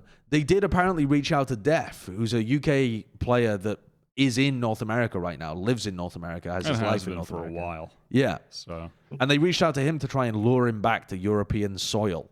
And he said, nah, fuck off. yeah, Is essentially that side of the story. And now he's playing for Exet, and they look like the number 2 team in NA. yeah. The way he framed it was that I mean, it was mostly due to it wanting to stay in North America because his He has a family there. His Yeah. life is here, so that makes sense. But after that, got into the juice. What's the juice? The juice. Well, basically, he commented on essentially how the NA teams, they're a bit more, the way he put it was creative. There's a bit more randomness to the play. The Jets are a bit crazier, whereas EU a bit more slow, a bit more, predictable structure. Yep. Was basically commenting along those lines. Yeah. And I guess that's what affected EU. No, I'm not. It tore their morale to pieces. Yeah. I mean, do we have any thoughts on that? I mean, I think broadly speaking, he's correct. I think Ascend are breaking the mold right now, and did previously. I think people would look at what he said and think, oh my God, they're not creative. And realistically, you see that sentence, you hear it, and you're like, what the hell? It doesn't actually match up with what you think about EU, because you think they have like all these creative strats and stuff. But when you actually listen to what he said, he's talking about like in the moment to make plays, and it's about being fluid, essentially, is how I read it. And it's about being fluid and being able to make plays on the fly. And EU and Valorant so far has definitely been less fluid, but it's not like they're missing fluidity, which is weird to me. It's individual creativity is the way that I read into it, rather than team strategic creativity. Because Europe comes up with a bunch of really cool strats and ideas and stuff, but all of the creativity is structured creativity. It's creative. It's like we sat down and we painted a painting, and this is our painting. Whereas it feels like NA is it's much more Jackson Pollock. You're in the middle of it, just fucking spraying paint left, right, and center, making patterns all over the canvas. Like, this is art. Yeah. That's what Dephh appreciates. Rather than seeing a what the fuck am I gonna say? I don't know enough about art to make the comparison to a very structured. Yeah. Or a Monet. Yeah, that is very NA. That does look like NA Valorant to me. Yeah, that does look like NA Valorant. I see tens. He's up in the top right there. You know how much that art piece is worth? Probably a lot. Now pull up I don't know, 8 million? Pull up a realism oil painting of an apple, Kurt. A Van Gogh. I feel like Van Gogh is a pretty decent example. Van Gogh could get pretty fucking... Van Gogh. I don't know. I'm not an art hipster.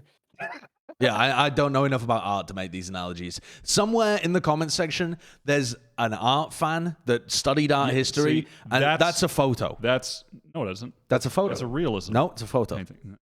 That's a real apple. That's why it's realism. No, because that is European Valorant. That could be that is European Valorant. Yeah, that is European Valorant. This is it. This is European Valorant right here. Realism painting of an apple on a table. And FPX keeps trying to take the apple. Realism oil painting of an apple. Jackson Poolah. And that's tens. Yeah. Yeah, for sure. And that's more Baby Bay, that one, I think. This Baby Bay pre-Smeeg and post-Smeeg. Oh, that's really small. Is that real size? Yeah, that's good commentary, Josh. Real size. That's a 2x3 inch painting. I mean, some people have 2 by 3 Honestly, it would be astounding to get that much detail in a 2x3 inch painting. It would, wouldn't it? That would be kind of remarkable. It would be pretty good. Off the fucking goop today, are we? Yeah, I think we've been sniffing the paint. Says you, Mr. I'm not off the goop. I'm always. Do you want to go straight off the fucking deep end? Because we are getting into like streamer juice territory with this next topic. Week. It was not a lot of news this week. Off, honestly. Shroud is making a team for VCT. Let's talk about this for 20 minutes. I'm done with Plat chat. I thought they covered the esports scene, not this content creator streamer BS. This is esports. Shroud is good at gaming. Yeah. I don't know anything about this. I haven't followed this in the slightest. Shroud is making a team for VCT. It's got him. Relics is on it from C9. Remember him? Remember Cloud9? I do. Relics, Shroud, XCS Pros. Shroud, Relics, and Shroud. Timmy? Yeah. Okay. They have It's Timmy, who's a content creator. Okay. Is he Creates good? Content. Probably. He's a little Timmy. I mean, Wait, good his enough name's that he can play in It's this. Timmy? Yeah. So there's literally a Timmy on this team? Yeah, but he's a good Timmy. Shroud and the Timmies. And he makes content. He's the Timmy. Like he's The not Timmy. Oh, here we Okay. go. And then yeah, Oh, here we go. Lasky on VM. Okay. Little 5-person team. They're in the bracket. They're in the bracket with like Sonic's Easy 5 and someone else. Okay, I want to look at their position in the bracket. Who do they run into? Can they actually Sonic's make it deep? Easy 5. And Oh, those are the teams they run into. I think so. Oh. Oh, well, they Okay. do play one game against. Damn, I love Thwogs. Thwogs. Mhm. Uh-huh. Yep, the brother team. So Do you think They could- have We Bear Bears as the team name. That's interesting. Do you did think get they a could rough beat bracket. Easy 5? No. It doesn't not feel beating like Easy- it at No all. way. They're does not it? going to beat Easy No way. 5. Yeah, but Uh, that viewership is gonna skyrocket. Let's go. If they don't stream that Yeah, game, they'd be- people are going to revolt. I mean, I assume They're Shroud gonna would stream stream it, it, wouldn't they? Yeah. some Yeah. games. Yeah. And that's more interesting anyway. POV streams are way better. Mm. Well, if you're interested. What happens in if this playing. That's starts cool, though. Shroud's comeback? What do You you know, this team, he starts popping off, and he's like, "I'm ready to come back to competition." And with C9 Jorg, immediately signs him. you think? I mean, Cloud9 have got Who he money, replaces but I don't think they have Floppy? Shroud Dude, money. do you I don't think FaZe could sign him. No. Oh, okay. Not unless they scam more not? people with crypto. No. But otherwise, they are not. They do not have enough money to be able to fund Shroud coming back to pro play. He's They a- have enough money. They just give him co-ownership, 50%. It's easy. 50%. Yeah, I feel like that's Dude, the amount the you'd have only- to fucking throw around. I bet Time In could pay him out. Time In could get that contract, honestly. That would actually be nasty. Oh, we Time In forgot to comes cover back time in Ninja's show. disbanding. So sad. Mm. Now Ninja and now the Shroud playing timeout. together. But it's cool that he's playing on the team. Yeah. Pretty sweet. Okay. I hate it. There we go. If we Interesting. signed up for VCT, would we make news too? Like, No. come on, No. I man. would. No one would give a shit. Are you asking? Are we as big as Shroud? Is that essentially No. what you're implying with that No. question? I'm just thinking, are people, you guys excited? We're gonna play the next VCT. Let's go. We're not playing in the next VCT. we don't. are. No. I don't want to get my We're head gonna kicked get- in for 2 hours. We're That gonna wouldn't get happen. nothing, and Sean Garris is gonna be on the team, and boom, there you Okay. go. Wait, That's are we pretty are we nasty. kicking Bren? Kicking Bren? Kicking No. Van Silly? We'll have a 7-man roster. Yeah, Man we'll A have roster. seven-man Seven-man roster. roster. Ah, Vision Strikers are doing that it. sounds smart. Yep, yep. We have a lot in common with Vision Strikers, actually, with our team. What I do we have in think. common? We have the Name ability. You one guys thing. disappointed when it mattered most? Much like Vision Striker. We have I think we have the free flowing individual talent that they do now, where they don't need to rely on the strats. But also, if we want to, We don't have something, any. if we want to cook something up in the lab, we can. You know what I mean? Okay. Yeah, we're like the What are we Plat cooking, Vision Matt? Strikers. Like, what the fuck are we cooking? Yeah, we're not cooking anything. We are not cooking a single thing up. All right, on to some more actual pro news here. The genuine news of the week is that Thwifo was confirmed as Andbox's 5th player. So that's how slow the week was, that it was some news that we already knew getting confirmed that is the headline piece of this week. That's how slow this week was. That's pretty big. Yeah. I mean, does this do anything? I don't know what the fuck to think about this. Andbox underwhelmed. In my opinion, hard. I think that Andbox have made good roster moves in regard to 1-to-1. I think they're leveling up the positions with better players, but I think that they were finding success before from their creativity and having their own original approaches to using certain utility, playing certain positions on maps with agents that were uncommon at the time, like they were running a lot of Breach before and it was working for them. Things like that. And just making these moves like month after month now, I think there's certainly a possibility that it just hurts them in the short term. Maybe long term, it'll be better. But you have to imagine that with now replacing multiple players, some of that existing structure and the team play that put them above, less structured teams that kind of got them into this place where it's like, whoa, we're underrating Andbox. Yeah. That's, I feel like, kind of going away. That would be my worry with it, but they are just straight up leveling up play. Like, Stani is a better individual player than Boy. Thwifo is a better individual player than Seb. Yeah. But how does it all come together in a short period of time here? We'll see. They might just frag out at the end of the day, and that could be good enough. But they're not really a frag out team, are they? Like when I look They at might be this now. roster, they don't scream fragging out. I know that we've got like weird names up on the board, but Gogi. Gogi and Wardino. Wardino's their coach, though, isn't Yes. he, or something? Yeah, Ordina's the coach. But I mean, Ye they've got- Ye and Mata occasionally They pop the do. fuck I off. mean, yeah, he does pop off for sure. But like as a roster as a whole, comparing their just pure firepower to other teams that they're competing with, I don't think they're going to be a roster that just individually brute forces their way through matches. I think they need the team play and the working the map and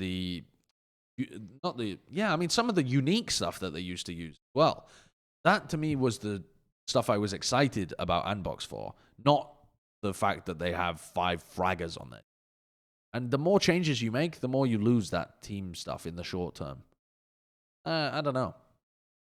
Seems like a weird one to me. Yeah, I feel like they're just losing the identity. One thing is that, like, sure, yeah, they might have disappointed they didn't make Challengers 1, but they did go up against Gen.G in the final match. Like, out of all the games that were like upsets and whatever, this was like not an upset at all. It was just like a team that went up against a harder team and they lost. Sure. So I'm not necessarily like super disappointed or anything with how they play, like how they are right now. I don't think Thwifo being added is going to be like a massive change from All right. Seb. Well, we already talked about this a little bit in the previous week, so let's take a look at the bracket overall for the main event. Now, this one I think is going to be spicy. This is spicy. Yeah. EU main event 2, I sleep. NA main event 2, real shit. It's crazy because EU now has a better format than NA that this is happening. Yeah, it is actually. Yeah, that's directly Yeah. why the NA second round is more entertaining. Is because the first one was a bad format. What are you looking at? Off here, the top, right at the top, Sonics. the number 1 seed for a reason. Sonics. Are they the number 1 seed? I don't know. They're just number 1 on the bracket. Okay. I'm just making shit up. But They don't really have any competition here. I mean, they should absolutely get around to 16. Absolutely should be making it through. I mean, there are some reasonable like tier 2 teams in here, but Okay. they should be making it through. Yeah. All right. They should Easy absolutely make it easy through the for round of 16. Sonics. But then Round of 16 is not qual, by the way. It's round of 8 that's qual. Okay. So Yeah. it's one more after. Who do they play then if they make round of 16? Do they play this side? yeah, so they're Right. either playing against probably Ghost or Easy 5. Right. Easy 5 have been performing really well in the like NSG tournaments and that stuff as of late. Right. So would not be surprised if that is a Sonics Easy 5 game. But also the That should be a Ghost good game. roster is really good. So It's the next 2 brackets as well. So FaZe and everybody else is also involved in this. Like, Wait, why are they qual also match. involved? Yeah. in it? Because it's top 4. So it's Oh these teams are shit! going So to the round of 16 yeah. and they'll play each other, and then it'll be round of 8. you have to make So- top 4 in this Yep. enormous single elim bracket. Yep. Yes. Okay, that's Wow, It's that's shitty fucking format. wild. And then yeah, so then in this bracket, this one looks pretty good for FaZe, honestly. Hey, I'm I looking, have at, a I'm looking at good- Cloud9 White here. They've got a decent chance Yeah. of making it to play FaZe, don't they? I don't recognize the definitely other do. teams that they're playing No, against. Brimstone Gaming. Gaming has beat them most Oh, of the really? time they played. Yeah, yeah. They beat them that's one time. They're pretty even. that's a tough match, but definitely winnable. In this bracket, I can feel it. I can feel it stirring. I can feel it bubbling. The FaZe The upset? no, just FaZe. I can smell FaZe The Smeeg? going on a little run. What do you mean going on a run? They've got no competition in this side of the bracket. No, but I mean even just generally Do you- right now. Okay, I why? feel like You're FaZe just sniffing the Smeeg. because I felt like last time Corey was in absolute god mode. They just Yeah. needed a little bit more. Okay. And I think that was But that's the assumption that Corey stays in God mode as well. or He's even always got. even reasonably close to that. Right. And if they just get a little bit more out of Baby Bay, I liked what I was seeing from Baby J. Okay. Baby Bay and Baby J. I'm telling you, I can smell a little phase run coming up. Oh, so I if there can was a smell FaZe it. run, if there was a FaZe run, FaZe would beat a Brimstone Gaming or a Cloud9. Yeah. Then they'd have to face an Immortals or a Dark Zero who beat them last time. Well, no, Dark Zero are in the bracket. Oh, sorry. below. Right. So they would go against... That bracket isn't too crazy. They'd go against Sonics or Easy 5 then. So FaZe would be playing Yes. against Brimstone Gaming or Cloud9, and then they'd play against an Easy 5 or a Sonics, probably. Which is still not a guaranteed win for them by any means, either of those teams. No. But they're favored. I guaranteed feel win. like that's more worrying for FaZe. It's like they have to do they have to keep beating and keep staying consistent against decent top tier 2 teams. At some point, I feel more likely that the steam is going to run out rather than them going on a tear. Not that I know, but Yeah. playing against Listen, Sonics is Easy 5 and then someone else to get Sonics is through. a tough game. That's a tough game.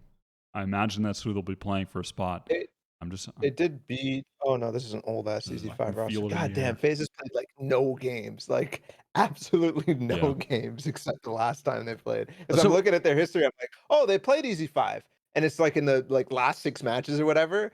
But it's literally last Yeah. stage they Well, played.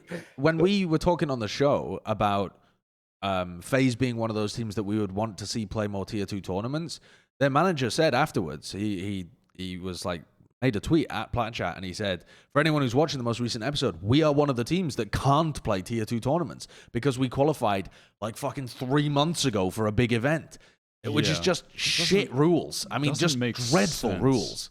I mean, I understand it being for the previous one tournament. If it was like But why very is short term, yeah. But Yeah, it but seems like a for- long term rule. Like if you make it to a top event, you just can't play for months in tier 2 Yeah, events. It's the entire year unless you make a roster change. That is the tragic. entire I mean, that is just okay, an awful yeah, I mean, ruling. that's just a bad rule. Yeah.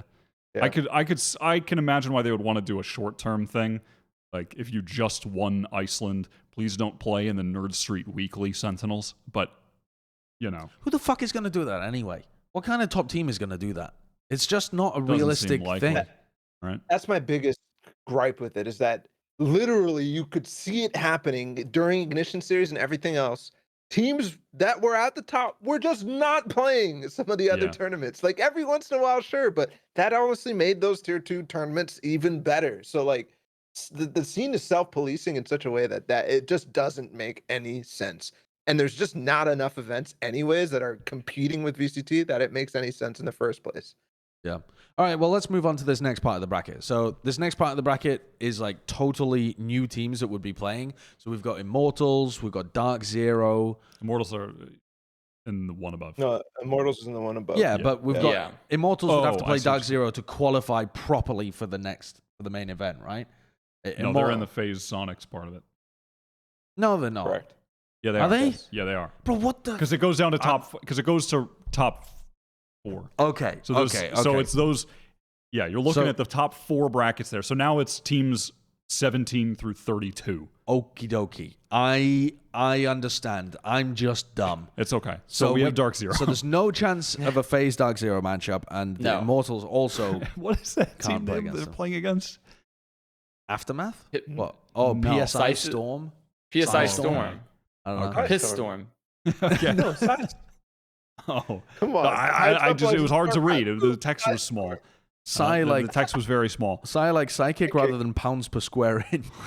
Well, they have Knights in their bracket. Okay, and they So also have that's- Saw that did And Andbox. Okay. Knights should If they win were out to like get that there. little bracket to the round of 16. Dark Zero should win out their little bracket to the round of 16, and So they what, we should have play. Dark Zero against Knights, and then Andbox TSM against is in somebody this else. bracket. Yes, TSM. Oh, this Click is video this is a against spicy TSM. one. Oh, have we got Andbox playing against TSM? Oh, we do. Okay. Ooh. I don't think that shouldn't be an interesting game. I've given up all hope for TSM. I mean, it just shouldn't. There's no reason to believe that should be interesting. If Andbox play at their usual level, they should cream TSM. Yeah. But You're really big on the cream today, huh? that's just Bit a of a normal cream. phrase, creaming someone. What are they? I mean, it is a normal phrase. It's a normal It phrase. is. It is a normal phrase, but you just but keep. within the context of this There's no context. horny episode. There's no. It's this innuendo-filled episode, No innuendo. it does come across a little differently. Innuendon'ts. There's been none of them. Okay, pull up the bracket again. You know what? You've just been creaming these innuendos. You've been creaming them. See, now you're being horny. Now you're being horny because Well, you're I'm just not. That's a common phrase. you're fucking ham-fisting the cream in there where it doesn't belong. All right. Okay. Yeah. All right. Gonna try and let that one slide. I agree though. Andbox should be just. I mean, they should just win this. If it's a close game, then it does give true hopium to TSM. Or it's like just... Or it makes Andbox look worse. Yeah. Significantly worse. But there's just no way in which it should be a close game. Yeah. And then after that, either way, they play Dark Zero and then they lose. Okay, cool. Yeah. But I'm not saying Andbox should. I think Andbox Dark Zero should be a good game. I'm You just know, saying there's if Renegades. Andbox and TSM is close, then Dark Zero is going to roll over whoever comes out of that. Okay, so who have we got from 32 onwards? Can we scroll There's up a little T1. bit? T1's there. T1. Yeah. Okay, so the T1 next are part of the ready bracket begins with T1. to go on a run. So, I believe. I mean, T1 has no competition in that small bracket. If we scroll down a little bit, who have they got in the I next mean, they might one? have like Renegades? Renegades. I mean, shout out Shopify Rebellion, by the way, for playing in this. Yeah, Shopify Rebellion is there. Wait, Whatever sorry, happened why? to Renegades, by the way? What's Huh? going on with them? What's the Shopify Rebellion thing? I mean, like they just won the Sakura Cup and they're one of the other top women's teams in the scene. Oh they shit! just Yeah. haven't, Yeah. I think this is the first time they're playing one. Sorry, of I the forgot qualifiers. I forgot who they were completely. Yeah. So that is cool to see them in there. But Yeah, that is unfortunately, they cool. got a pretty tough bracket. I mean, going up against Renegades pretty early, I mean, or maybe the Waifu Warriors. And then we have Warriors. YFP Gaming are on the come up as well. That's a tough bracket. That little one there, for sure. Whoever comes out of that though is probably just getting pasted by T1. Yeah. Well, Ooh. No, probably. they should. I Well, could. New T1 I looked think good. Renegades T1 is the actually good game. I think Renegades Think is so? underrated. Yep. Yes, 100%. Renegades has been playing so well in the last couple of. Who did they get tournaments. knocked out by last time? They Renegades. Was it Sonics again? Sonics? I think it I think it was was actually Sonics Sonics again. Yeah, it is Sonics again. I- They literally just can't beat Sonics after they beat them like 2 times in a row, and then since then they just keep losing to Sonics and only Sonics. Okay. I would not be shocked if YFP make it to the round of 16 and play T1 and play a close game against T1 but lose either. All right. They're on the come up. Okay. Let's scroll down a little bit as well. These are the teams that would potentially play against T1 in that literal qualification game. I mean, Ooh. Virtuoso's probably favored to win this side of the bracket, aren't they? they have to. Virtuoso versus BBG will be a good one. Oh, Virtuoso just beat BBG in one of the NSG tournaments as well. So that is an interesting game. Carpe kind of knocked him in remember this bracket as well. Amogus. The legendary Yep. Yeah. Carpe That's knocked it. I hope they stream that game. against the Mogus. The actual, Basilisk. the true meme game. So what? We see like Virtuoso play against T1 or something? It feels like T1 should T1 absolutely should, go through. yeah, they really should be making it through. All right, so now we have a total fresh part of the bracket again with Cloud9. Is anyone going to be I know able what you to just compete saw against with Cloud9? Connor. What did Connor just say? I mean, look at one of the team's name is Sussy. Sussy. That would be a crazy round of 4 match. Can we Just pull up Amogus Truck versus Sussy? Amogus versus Sussy. So fucking stupid. Truck Sussy, incredible. I result, mean, by this the way. should. I We'll mean, get this is them going to on be the a talk. C9 domination, right? On this side, like literally the only team from that snapshot is like maybe Complexity, but like Complexity has just been so. Goodfellas Nah, looks good. you know? Goodfellas Really? looks pretty good. That's the team that got scammed with the FaZe Academy thing. What T-Dog. the what? Didn't you guys cover that when I was gone? The FaZe Academy drama where the I don't guy think was so. I like, didn't even know that. I don't know what you're talking about. Who's on the team? What? I don't know Okay, any so of this is drama.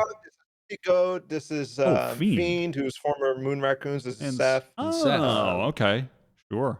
Yeah, this is a good team. Like they're pretty solid. So yeah, I think they just played in that PAX Arena and there's a drama with that, and they won that tournament eventually, even though Easy 5 and Virtuoso got knocked out or got. Yeah, they decided to drop after the weird, whatever, just fucking nonsense occurring. But the FaZe drama, you guys don't know about the FaZe Academy thing. There was this guy who he came from like the Fortnite scene or something like that, and he was like acting like he was infamous, the FaZe manager, and he was telling these guys that they're on the FaZe Academy. We're just not announcing it yet, and like it's gonna be time. Bro, you didn't hear about? No, this? I didn't hear about any of this. Oh my Just God, yeah, literally you a gotta watch random the going around scamming video. people, telling them that they were on FaZe. Yes, it was like months of like promise and stuff, and then the T-Dog was finally like, because he knew Infamous. He was like, he's for some reason the guy was like, oh, I'm talking to Infamous, and he was sending fake DMs that Infamous would give about them, and then he was like, yo, have you heard about that? Like, what's going on with the FaZe Academy? When we were announcing, Infamous was just like, what the fuck are you talking about? What the Did you hear about what? this? What Oh my was God, you gotta the watch the video. what was the scam? Like, what was the guy trying to get out Dude, of them? people need. Like the guy who's pretending to be involved with FaZe Academy, Was he just? trying It to get sounds like money? he was just doing a pinch hand amount of trolling. Yeah. What it sounds like. It sounds like he was doing a pinch hand amount, and he was just telling people they're on it sounds like FaZe. he's a fucking psycho. That's what Yeah. it sounds like. Not just trolling, just an need absolute help. psycho. Yeah, he's just wasting their time for months and months and months for And no his. benefit. It's not even like it was a I mean, to be fair, fraudulent activity. But I don't think his it sign just sounds like inconveniencing, like to the umpteenth degree Yeah. of being just like. It's not just a ridiculous inconveniencing though. thing. It's like their careers, you So know, because they could be stupid. talking to other teams at that point. Yep. That is bizarre, absolutely bizarre. All right, who plays against Cloud9 in this bracket? Potentially them. There's EG. Okay, Yeah, so we have Complexity. EG complexity, and Gen.G Red, nice. we'll see what happens with okay, EG complex. I mean, that should go to EG complexity. and it also should in not be a around. struggle for Cloud9 whatsoever. No, it shouldn't be. LG, did so LG LG just get Red's in there. Thief back or something? Yeah, but not as a Yeah. player. He was just on loan to a team, and now he's not on loan. Oh. It was some weird phrasing, but nothing It has was a changed. tense situation, but they actually got him back. They Yeah. actually like. Oh, C9 are going to be playing against NRG to qualify. Is that right? I mean, if both those teams make it that far, and C9 It is- should make it that far. yeah. There's no also team. CLG Red in this NRG 's bracket. not looking bad. out They of 10. lost twice now to Virtuoso, and even another team too. Let me look at who they lost to. But they've been losing to lesser teams, like supposedly is lesser teams. Crazy. So much They talent on lost that to roster. EC5 and Virtuoso. It's Daps. Yeah. Daps diff. True. The Daps diff for sure. Imagine if they get knocked out by Rock Bottom. That would be poetic. poetic. Oh my and god, they even have the tragic. glove. It's the glove for Rock Bottom as their Yeah. logo. Dude, these logos are crazy. I mean, NRG should definitely make it to the round of 16, and then they'll be playing against who's in that LG, one above them? I mean, probably. LG, and there's. Who else? Yeah, it should be LG. Yeah. Oh, you guys are. Now I'm lost in the sauce because you guys are talking about like these individual brackets within the round of it. Oh yeah, we're just all the larger way at the brackets. bottom. But Yeah, we were just thinking about, because I said Listen. it's going to be C9 NRG, and why it was like if they make it that far, but it doesn't really feel like there's anyone that would pose enough of a threat I mean, for their weaknesses to be exposed. But I don't know. genuinely, I don't think I've seen an LG game for like 6 months because they've just, dropped off. they've just dropped off. Yeah. So I mean, I don't know. I don't know what to make of LG versus NRG or NRG in that bracket. I mean, Yeah. they are just, I don't know, they are lost. Has NRG just fallen classic to the famous cut the IGL and then fail utterly? Is that what's happened to this team? I don't. I'm just posing the hypothesis. I We haven't might have watched to- enough of their games. They might have to go to the doctor, depending on what happens this next week, to be honest. They might have to go to the doctor's office, Uh-oh. get an exam. Uh-oh. A I trip mean, to they- the doctor. Yeah. Okay, the final thing that we wanted to do today in our episode of the interlude of VCT is go through some of the NA power rankings. Now, this is definitely early because there's NA tournaments happening right now. But something that we were discussing recently was like when Envy continue finishing 4th in these tournament placings, they're not actually the 4th best team. They're like significantly higher than that. So where does the top 10 actually land in recent times for North America? I think it's an interesting conversation. And And obviously this is going to change after the next qualifier as well. But I think it's a topic that we can revisit later on as well. We don't have to just do it now and then never touch it again. Yeah. I think it's pretty cool. Sure. So let's start at the beginning. Sentinels, number 1, right? Yep. No conversation. Yeah. Not even debatable in the slightest. Number 2, to me, you're looking between Xset and Envy. Is that where everyone else is looking too? When you're looking at consistency, those are the two teams that spring out to me. I think you're looking at. I wouldn't even have Xset in that conversation for 2, but I'm fine with Envy being there because they have been consistent in making the top 4s and specifically in the final tournaments, the actual qualifiers, or in the first Masters final, whatever the fuck they considered it. Yeah, they came in 4th. Then they came in 4th qualifying for Berlin. They've been consistent. I think you kind of have to, but it's not like a version 1. It's not like a the other 2 you're happy about. Version 1 is the other obvious example because they went to Reykjavik, right? Yeah, in second place, but they haven't really they didn't It do looked anything before that. Yeah. And they haven't done I would anything keep Envy. I would keep Envy, I think, when I look at this. Because when I'm thinking of version 1,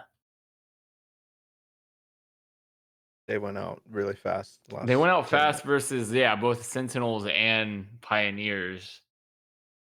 Yeah, I mean, you 100 Thieves, or not Sentinels, 100 Thieves. Yeah, they got Pioneers, rolled. Yeah, I mean, Austin stepped on them and then they lost to Pioneers. I'd rather keep Envy. It's a very weird scenario though for North America because Envy don't finish at a high placing very often, but the teams that finish above them are like a revolving door of teams. So like one time it'll be 100 Thieves finish above them, one time it'll be version 1 above them, one time it'll be Cloud9 above them, but they're always there. Yeah, they are always there. You have to give credit to that consistency. The other question here as well is how long of a time span are we doing it over? Because if you do it over a short enough time span, version 1 should get it because... Yeah, I mean, I think we should it should probably just be VCT this year, but with the important scaling with time. Yeah, if we're gonna do this with any regularity, more recent should be more important as to keeping it updated. I mean, let's not act like we're gonna be like the most accurate fucking ranking system of all time. Let's just do it with our feeling in terms of like how far back you want to like include. This is our feeling of their current standing, right? Yeah. Yeah. The Valorant scene is also strange because you don't have very regular tournaments. The regular tournaments you have are like qualifiers. And so if you're trying to weigh recency, you sometimes end up weighing qualifiers more heavily than really important. The two often go counter to each other. Like if you're going to weigh importance, then version 1 should probably be in. But if you're going to weigh consistency, then I think putting Envy there. I think you have to put Envy there. I think they've earned it. After that, though, I still wouldn't have Xset for a while. You wouldn't have Xset for a while? Maybe like for a while? Maybe 5th. 5th? I think Xset deserve to be looking at your 3rd or 4th spot for sure. I think 3rd and 4th have to be V1 and 100 Thieves. 100 Thieves? Xset have outperformed 100 Thieves for sure, haven't they? No. Xset have been... Not only have Xset been very consistent in terms of their qualification, but they've also been able to make it deeper more recently than 100 Thieves. I mean, didn't Xset literally just beat 100 Thieves very recently? But that was already... I don't know. I'm not crazy about the seeding games. I mean, Xset did just have a great performance, and they beat Sentinels in the match that mattered for qualifying. But I mean, Thieves also played really well. Even before that, I can't exactly remember off the top of my head, but where 100 Thieves have... 100 Thieves in the previous tournaments also qualified successfany, and if I remember correctly, they did better in the main events than Xset. I mean, Xset in the main events just got smacked out of them. 100 Thieves didn't... I think there's this thing about 100 Thieves that you kind of do mentally, I think, because our expectations of them are so high, and they never meet those really high expectations. So, I don't know, it feels like they're in this constant state of underperforming, but they're always just kind of doing okay. They're like I mean, they kind of get placements like Envy, just a bit worse than Envy. Like they're or even you know, they are Yeah. consistent. They're just like consistent 5th, 6th in the ends of these tournaments, where at the end of the tournaments when it really counts, Xset like play Envy in the first round and they almost get like 13-0'd, you know, they just get crushed. Is that really how it's happened for Xset Yes. whenever they've got to the main events? They've been crushed. I thought they got decent placements at one of them. I Is it mean, just that Masters they've they been went good in out all of the last. qualifiers? So that's why I've... Challengers finals they went out last as well against Envy. Okay. yeah, they've been consistent with qualifying, but I think you give the same thing to 100 Thieves, and 100 Thieves have had better placements in the finals. Even though 100 Thieves, I don't think Same have thing lived for up to Envy. expectation all year. They have still been there. They just haven't. Yeah, they just have not realized the potential. Okay. So I think you have to I put. also think that they did super well at Challengers. Like in terms of results, they did pretty well at Challengers finals. They lost 2-1 to Sentinels and 2-1 to Envy in relatively close games, which definitely puts their stock down a little bit in terms of like overall placement. But like if it was 100 Thieves here in third, it'd be basically following the pattern of Envy, like the placements in the actual playoff situations. Okay. No, fair enough. I think I'm overrating Xset based on the qualifiers because they all blend into one in my brain.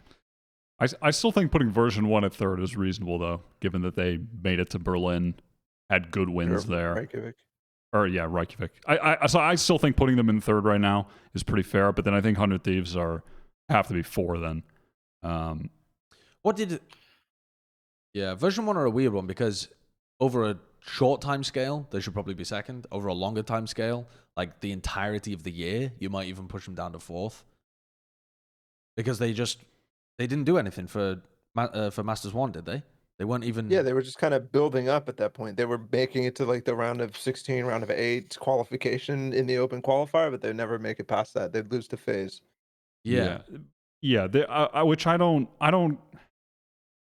put too much stock in that, because I do think that it's like, yeah, that was their building phase, and then they were a more realized team in Are we stage still going to 2. ignore their... So are we also just not including their Challengers 1's performance in this? I mean, we really? can. I just don't think it's massively important, because that was still when they were...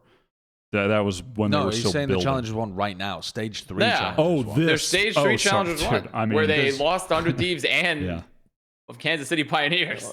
Yeah, I mean, I think that should be impactful because they're a team without a large history of success. So it's not like you can write off it as a blip in the road or whatever. Like, I would be they've only more had one cycle comfortable where they putting were like good. I find 100 it so Thieves in funny how third. we've just flipped on, like previously, we're like, version 1, I think it was Josh, you're like version 1, they're playing with a sub type of thing.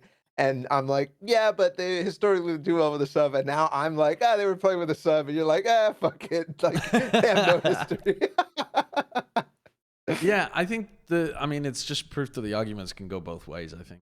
But especially for a ranking like this, where you're trying to take into account what they've done over the course of a large amount of the year, I think version 1 is still climbing the rankings. Here's what I'll say. I'll say, if we had done a power rankings before Challengers 1, we would have had them in second. How much do they fall because of their performance in Challengers 1? I don't think we would have had them in second over the course of the whole year, would we? Maybe. Yeah, we would have. We would have. I definitely, yeah. Yeah, after Iceland. We had them. Yeah. fourth Envy in the edged them out world because they rankings. failed No, this we had first third. We had qualifier. them in third in world rankings. Like They we probably definitely would have had them in only second. Yeah. They just get edged out by Envy because they have screwed up this first qualifier. They weren't looking good. Yeah. I think I'm fine with that. Okay. Yeah, that What's seems putting pretty them in reasonable. third? Yeah, Sure, I think sure, that's that's fine. fair, and I think 100 Thieves have to be in fourth. I don't see who else could be in fourth. I'm okay with that too. I feel like Xset are rapidly climbing. I It think feels this is wrong like to a have them in tie. fifth. This is like I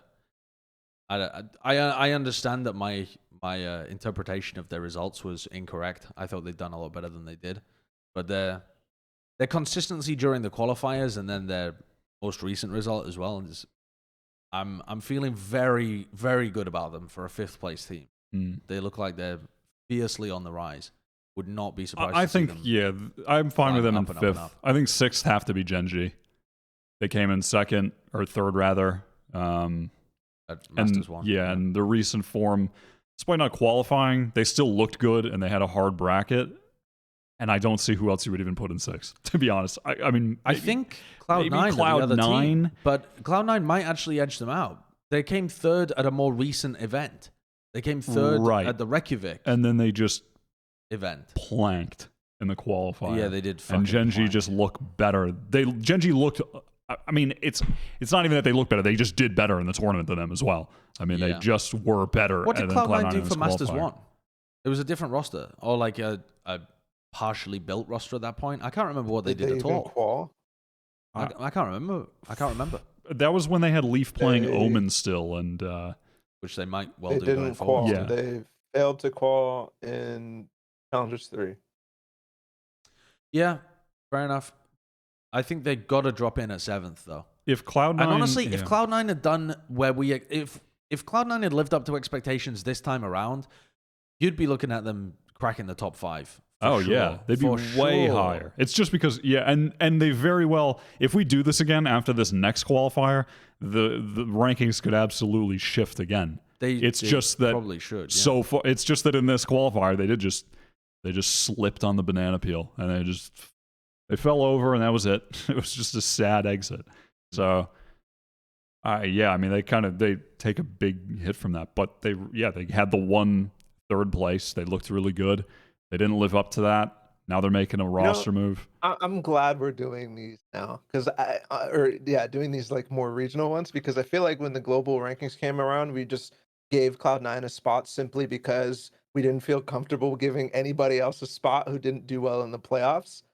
And even like in EU, we weren't giving anything. We weren't giving any credits to like Ascend or anything. I mean, they were there, but I feel like it makes a lot of sense. This comparatively, on the world scale, it's also less make reactive. it towards the international. The world power ranking one was very reactive because you'd only had one event that meant anything. Yeah, and whereas only domestically you have matches. way more events that are actually meaningful. You know.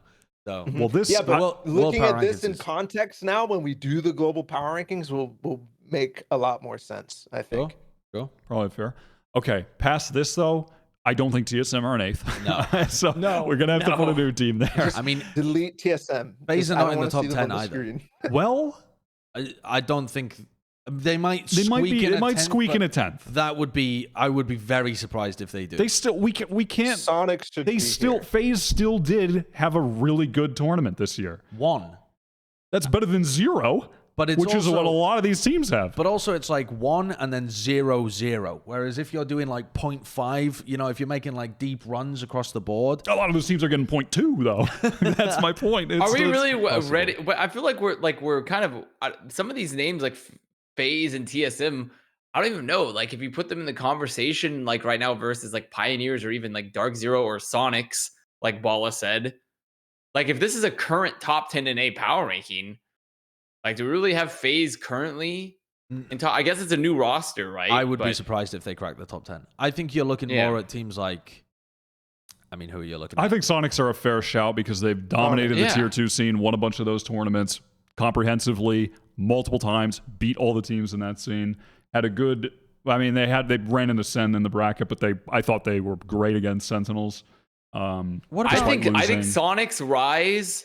Like, I mean, but those teams though, on an upwards trajectory recently. I mean, Sonics have been doing okay for a while, but Rise have absolutely come like shooting up recently. But I think we're forgetting the teams that have slipped from Tier 1 that are probably still above them. Teams like. Can we pull it up again? The teams that are like intersecting. So the teams have that to are make the slipping down Sonics from logo Tier 1 real and quick. going up from Tier 2 and are meeting in the middle somewhere, like your Andboxes or your who else? Yeah, I mean, I think Andbox are definitely reasonable to be in there. Immortals have not been performing at that level. No, I don't want to put Immortals in there. Who else? There must be other teams like Andbox that I'm forgetting. Oh, I guess you would have like NRG, but they do just look like they've slipped on a banana peel recently. And even then, I don't think they really did anything. They didn't do anything significant. They didn't go as deep as they looked like they... Oh, T1. Yeah, I mean T1 could T1 have actually made it deep in a number of tournaments, and they're looking decent recently. They're a team that you would absolutely put above Sonics in terms of their accomplishments this year. I don't know about that, buddy. No. I mean, you don't. No. Absolutely not. Where was Sonics when it came to the qualifications previously? They weren't in NA. They just moved to NA, and they did in the previous one. Sentinels. What? Yeah, in the previous one. T1 didn't even do that well in the previous one either. Like T1 made it relatively deep and had a close game against Sentinels. Yeah, they but were that a trash roster, but they were Sentinels had a close game against T1. Yeah. Okay, that's what happened. But you cannot argue that Sonics were more impressive than T1 in that qualification run. They weren't. They had one good map against Sentinels the whole time. On. You got to shoot them some bail for just moving to NA. No, I don't. They didn't prove anything that qualification run. They are starting to now. And they didn't prove anything in the months after that, where they crushed the tier 2 scene. Yeah, they did for sure. But they also had opportunities that a team like T1 didn't. Teams like T1 and FaZe aren't allowed to play in those tier 2 teams in the tier 2 tournaments. T1 definitely. T1 is allowed to play. I think they should. They should be, right. They didn't 100%. Make it to any finals. They were allowed to play. They made it. They made it to Challengers finals, didn't they? For Masters. No, they didn't make it to Challenger finals. They lost in the main event too. To Sen. To 100 Thieves. Okay. Oh, 100 Thieves. It was in the lower bracket, wasn't it? It was lower bracket against Sentinels. But in challenge or in stage 2. Sorry. Yeah. I thought you were talking about Masters 1. I mean, by the way, just trying to talk about this in like Challengers 1, but in Masters 3, awful nomenclature. I mean, it is just nomenclature. It is a fucking. But here's my point. You can't say that Easy 5 is better than like a Cloud9 right now because Easy 5 are crushing tier 2. Cloud9 aren't playing those tier 2 tournaments. I won't say that. I wouldn't say that. But I think the same could be said for T1 and Sonics. Easy 5 has crushed like maybe one tier 2 tournament. That's been like last They haven't week. had. Sonics were doing it for like a month and a half. And Sonics are playing against Renegades. That's the best competition they're playing against in those tournaments. It's not like they're playing against T1, Gen.G, Cloud9. They're not playing against low tier 1. They're playing against bad teams and some top tier 2 teams. There's something to be said for the consistency, though. And there's something to be said, I think still, despite them losing to Sen, they did play Sen in the bracket, and they did look good against Sentinels. They took the map off them on Icebox. They looked decent. They were looking good. Map. So, but also T1 took a map off Sentinels when they played them before Reykjavik too. Yeah, you know what? To be fair, I think T1 probably, when you think about historically, T1 probably does deserve to go over Sonics. I'd still be okay with potentially throwing Sonics in there, but I mean, Sonics are probably going to be in the top 10. But how can we? If we're going to put. Oh, fuck me. We can't put T1 in 8 when Andbox exists, though. Well, I think, let's talk about Andbox then. So, I think that Andbox recently look like they're not performing particularly well, but they still deserve a top 10 spot based on what they accomplished the rest of the year, I think. In that previous qualifier, when you're talking about T1 almost beating Sentinels, they did beat Sentinels in that bracket. Actually, facts. So I think they get a lot of credit for that, even though I think Sentinels were in a weird spot at that time. Definitely. Working things out with Tens, and they didn't even know if Tens would be on the roster, and it was. But still, Andbox beat Sentinels. Yeah. They deserve a lot of credit for that. And they had a good run in that qualifier, period. I think that they have to be in 8. I don't see what other team could even. I mean, I think we've got 8, 9, 10 now. Right here. In my opinion, it would be Andbox, T1, Sonics, I think. Man, no credit. I mean, they are getting credit. They're in 10th. I mean, no, I'm saying no credit to FaZe, though, for coming in 2nd and then losing to version 1 in the qualifier. Okay, so let's run through what FaZe have accomplished. FaZe come in 2nd, batter every team in NA. Yes. And then in the next qualifier, they lose a close game to version 1. Who end up going that was pre-Whippy version 1. Was it? I believe it was. Wasn't I mean, it? I they can't version remember. 1 a couple of times. I don't give a shit what roster version 1 has, to be honest. At this point, it's version 1. They never have the same roster. They still lost a close game to V1, and then in this qualifier they lost a close game to Dark Zero. But in the previous one too, because you're missing one. They lost a close series to T1. Oh, really? Okay, Yes. I forgot they even played T1. So they've lost to version 1 back when we're not giving them as much credit for them being great. They were like on before they really started that like big. Well, yeah, I mean that was like at the bottom of their rise, basically. Yeah. They were still on the upwards trajectory. Yes, it was during their eventual qualifier to Iceland. Yeah, but they were still playing with Player 1. They did look like a different team. It was directly after FaZe's massive. Like, it was directly after FaZe's peak. It was the reason why FaZe all. Yeah, the thing is, FaZe dropped off so hard. But they went from second to being like they're not going to qualify for any major event, and no one would predict them to qualify for any major event. And falling before the qualification point in the open qualifiers too. It's such a dramatic drop, and it's also so long ago. It's almost like the opposite of I don't know, what is it like? I was going to say the opposite of V1, but V1 have actually Version 1, yeah. But version 1's success was over. I mean, just compare them to their contemporaries too. Do you think right now if FaZe and Sonics plays, or like FaZe and we will literally, we're putting our money when we choose one. This is in the bracket. We are literally going to get the game. Yeah, we are literally potentially going to get that game. I can see where you're coming from. We were supposed to weigh this more recently. Yeah. Obviously, if FaZe had done well right now, like at Reykjavik, then we'd have them way higher because the recency bias is I feel like we are not giving enough because FaZe didn't do anything of significance after it. I feel like we're not giving enough credit to how hard they fucking crushed every team in NA in that tournament still. I mean, it was Sentinels, FaZe, and the rest were just they were not on the same planet. Like I don't know. I feel like there's something to be said. Okay, well for let's consider this then. If we had made the rankings then, FaZe would be in number 2, right? So how much would they have slipped since then, right? Like, would they have slipped all the way off the top 10 by this time? Would they have slipped past T1? Would we be arguing that they should be like underneath Sonics at this point? Oh God, I'm not sure we would. I think if we had already got in our heads that FaZe was on the list and we were justifying them getting overtaken, maybe we'd still have them at 10th. Would we have them over T1 after they recently lost to T1 plus a bunch of other?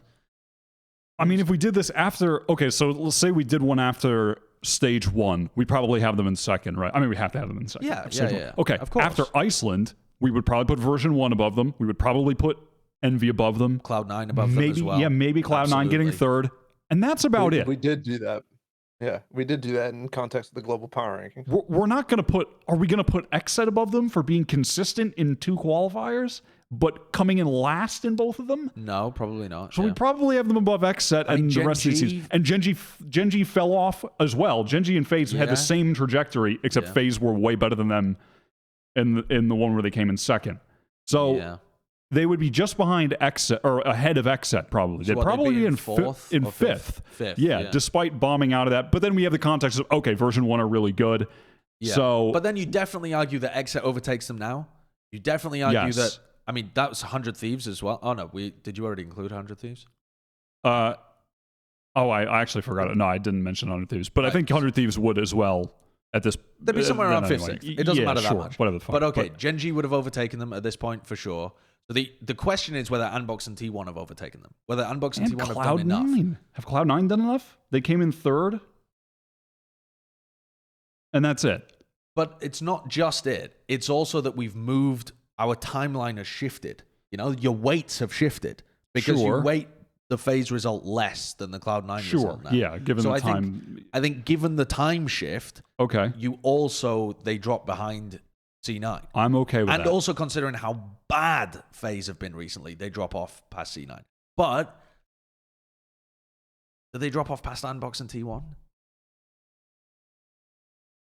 Past Andbox? Andbox really haven't done they beat a huge amount. They had a good qualifier. They beat Sentinels.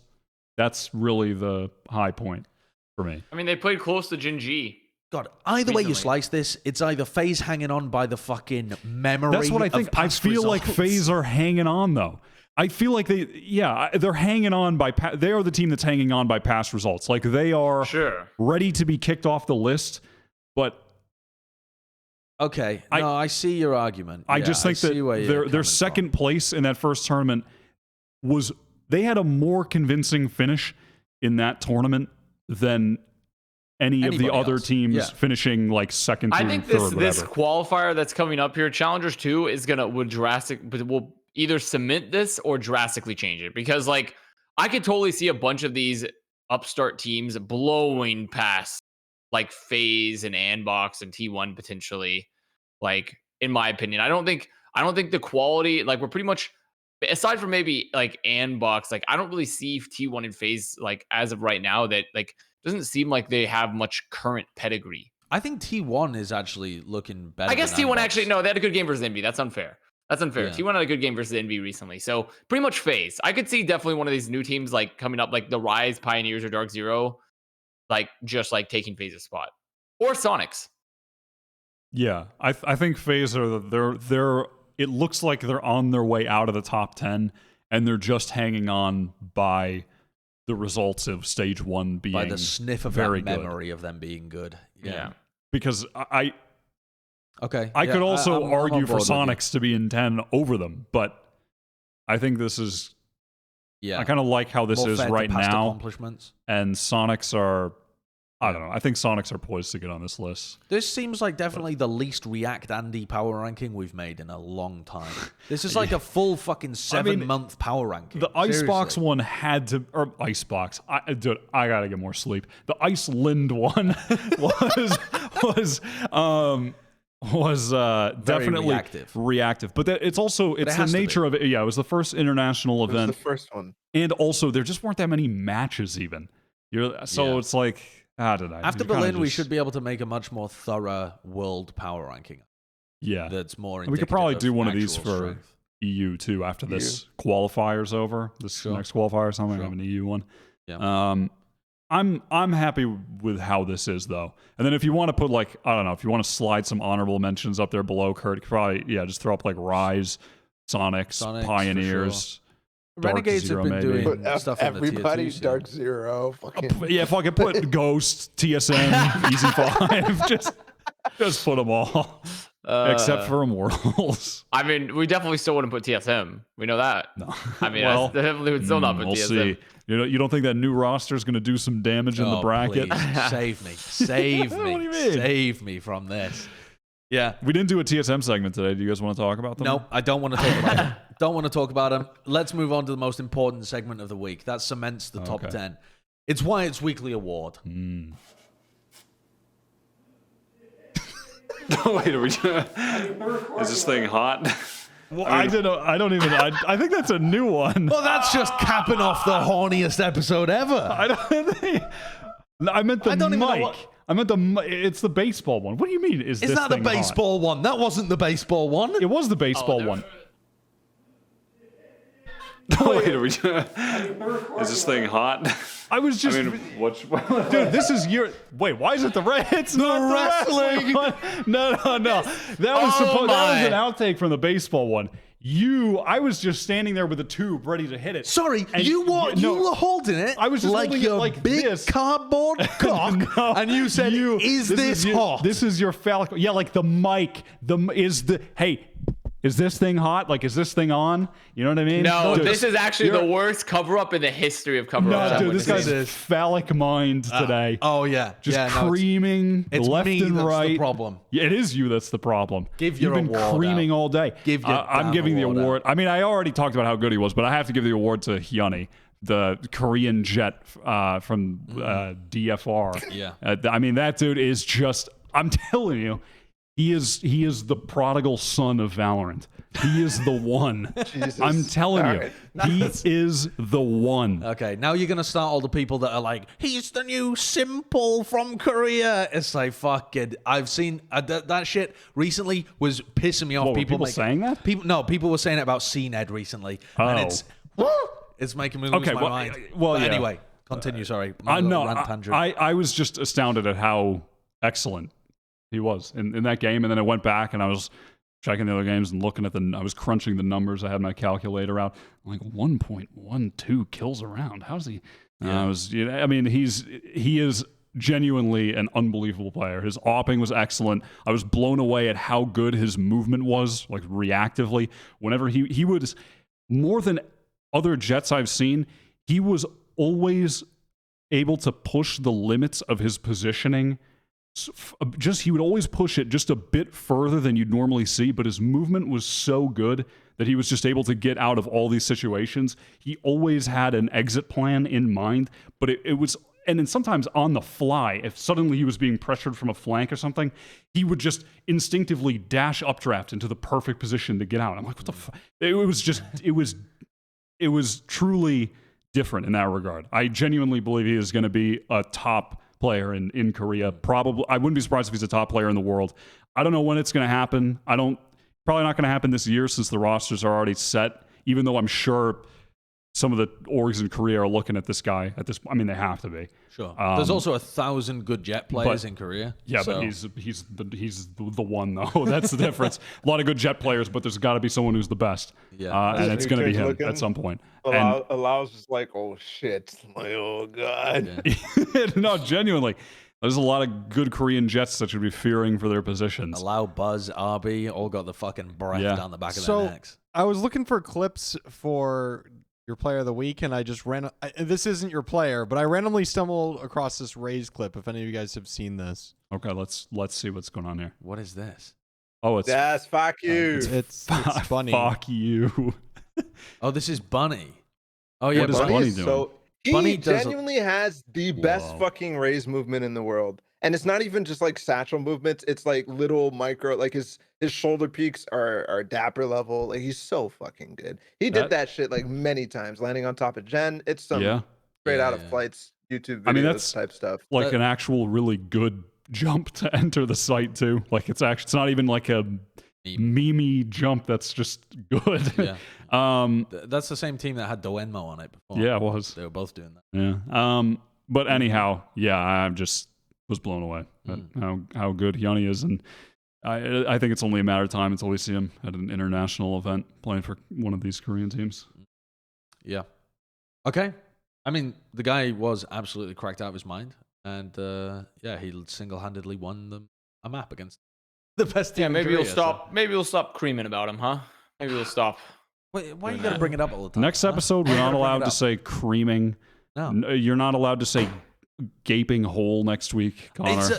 What I've realized is it is Avast's influence. It's not me. It's not just me. Avast uses the most.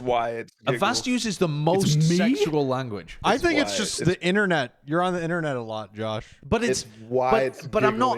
I'm not on the internet like fucking giggling. Every time Avast says something, I would giggle. No, motherfucker, I would. I would giggle.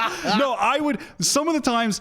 No one even really reacted. Like when Avast said, I don't know, what did you say? Like something about a big something or I don't know. I don't keep track of one. Immature comments like that. So yeah, you do. I don't. You know. said you made some innuendo, some reference to a phallic something or other, and I just look over at the Balla cam and I just see. Fucking Balla just holding it in, and then I start laughing because I know that Balla realized what's happening. He said something about he's like, yeah, when they're inside Icebox or something like that. No, no, it was about like I want to get near, but not quite inside of EMEA. Is what it was. So children, so children. Yeah, and then I look at Balla and he's like, he said inside. It's just children, just fucking children that I'm working with. Do we have any members? Kurt, any welcome to member that we need to do? Come on. Look, you had to get up. You can't even sit there. We got Connor Maggie. Welcome to member, Connor. Connor Maggie. Welcome to member, Connor Maggie. I'm so sorry that you had to endure that just immaturity in order to get to your membership for us to welcome you. That does it for this episode 53. When we come back, we'll be reviewing the North American and European VCT events that had come on. So sub to the YouTube channel. I know that we've had some, what do you call it, like lackluster weeks in terms of back chat, but we do have two pretty poggers episodes coming up. One of which is going to be in person at the studio here, and then the next one. What are you reacting to, online. Kurt? Me saying poggers. I think. What? Think of a different word to use. Exciting. Good. Poggy. Exciting. Fun. Podge. Thrilling. Champ. All right. Very pog champ. All I have to say is I'm just disappointed. My mother would also be disappointed. My vocabulary has been butchered by the internet. All right, we'll see you for episode. This sorry. today or tomorrow? Are we uploading this? When is this going? This is going out. This is going up on Wednesday. Yeah. Oh yeah, we on a recorded this day on early. Tuesday, by the way. So we might miss something huge. Yeah. Something's when gonna TSM happen signed a today. new player. When they signed And we might Brax miss- again. So we there's miss- gonna be a giant piece of news, and we're gonna have a whole half an episode talking about sexual innuendos come up. People are like, when are they going to talk about TSM signing 10s? And we're just here talking about members. All right. We'll see you for episode 54.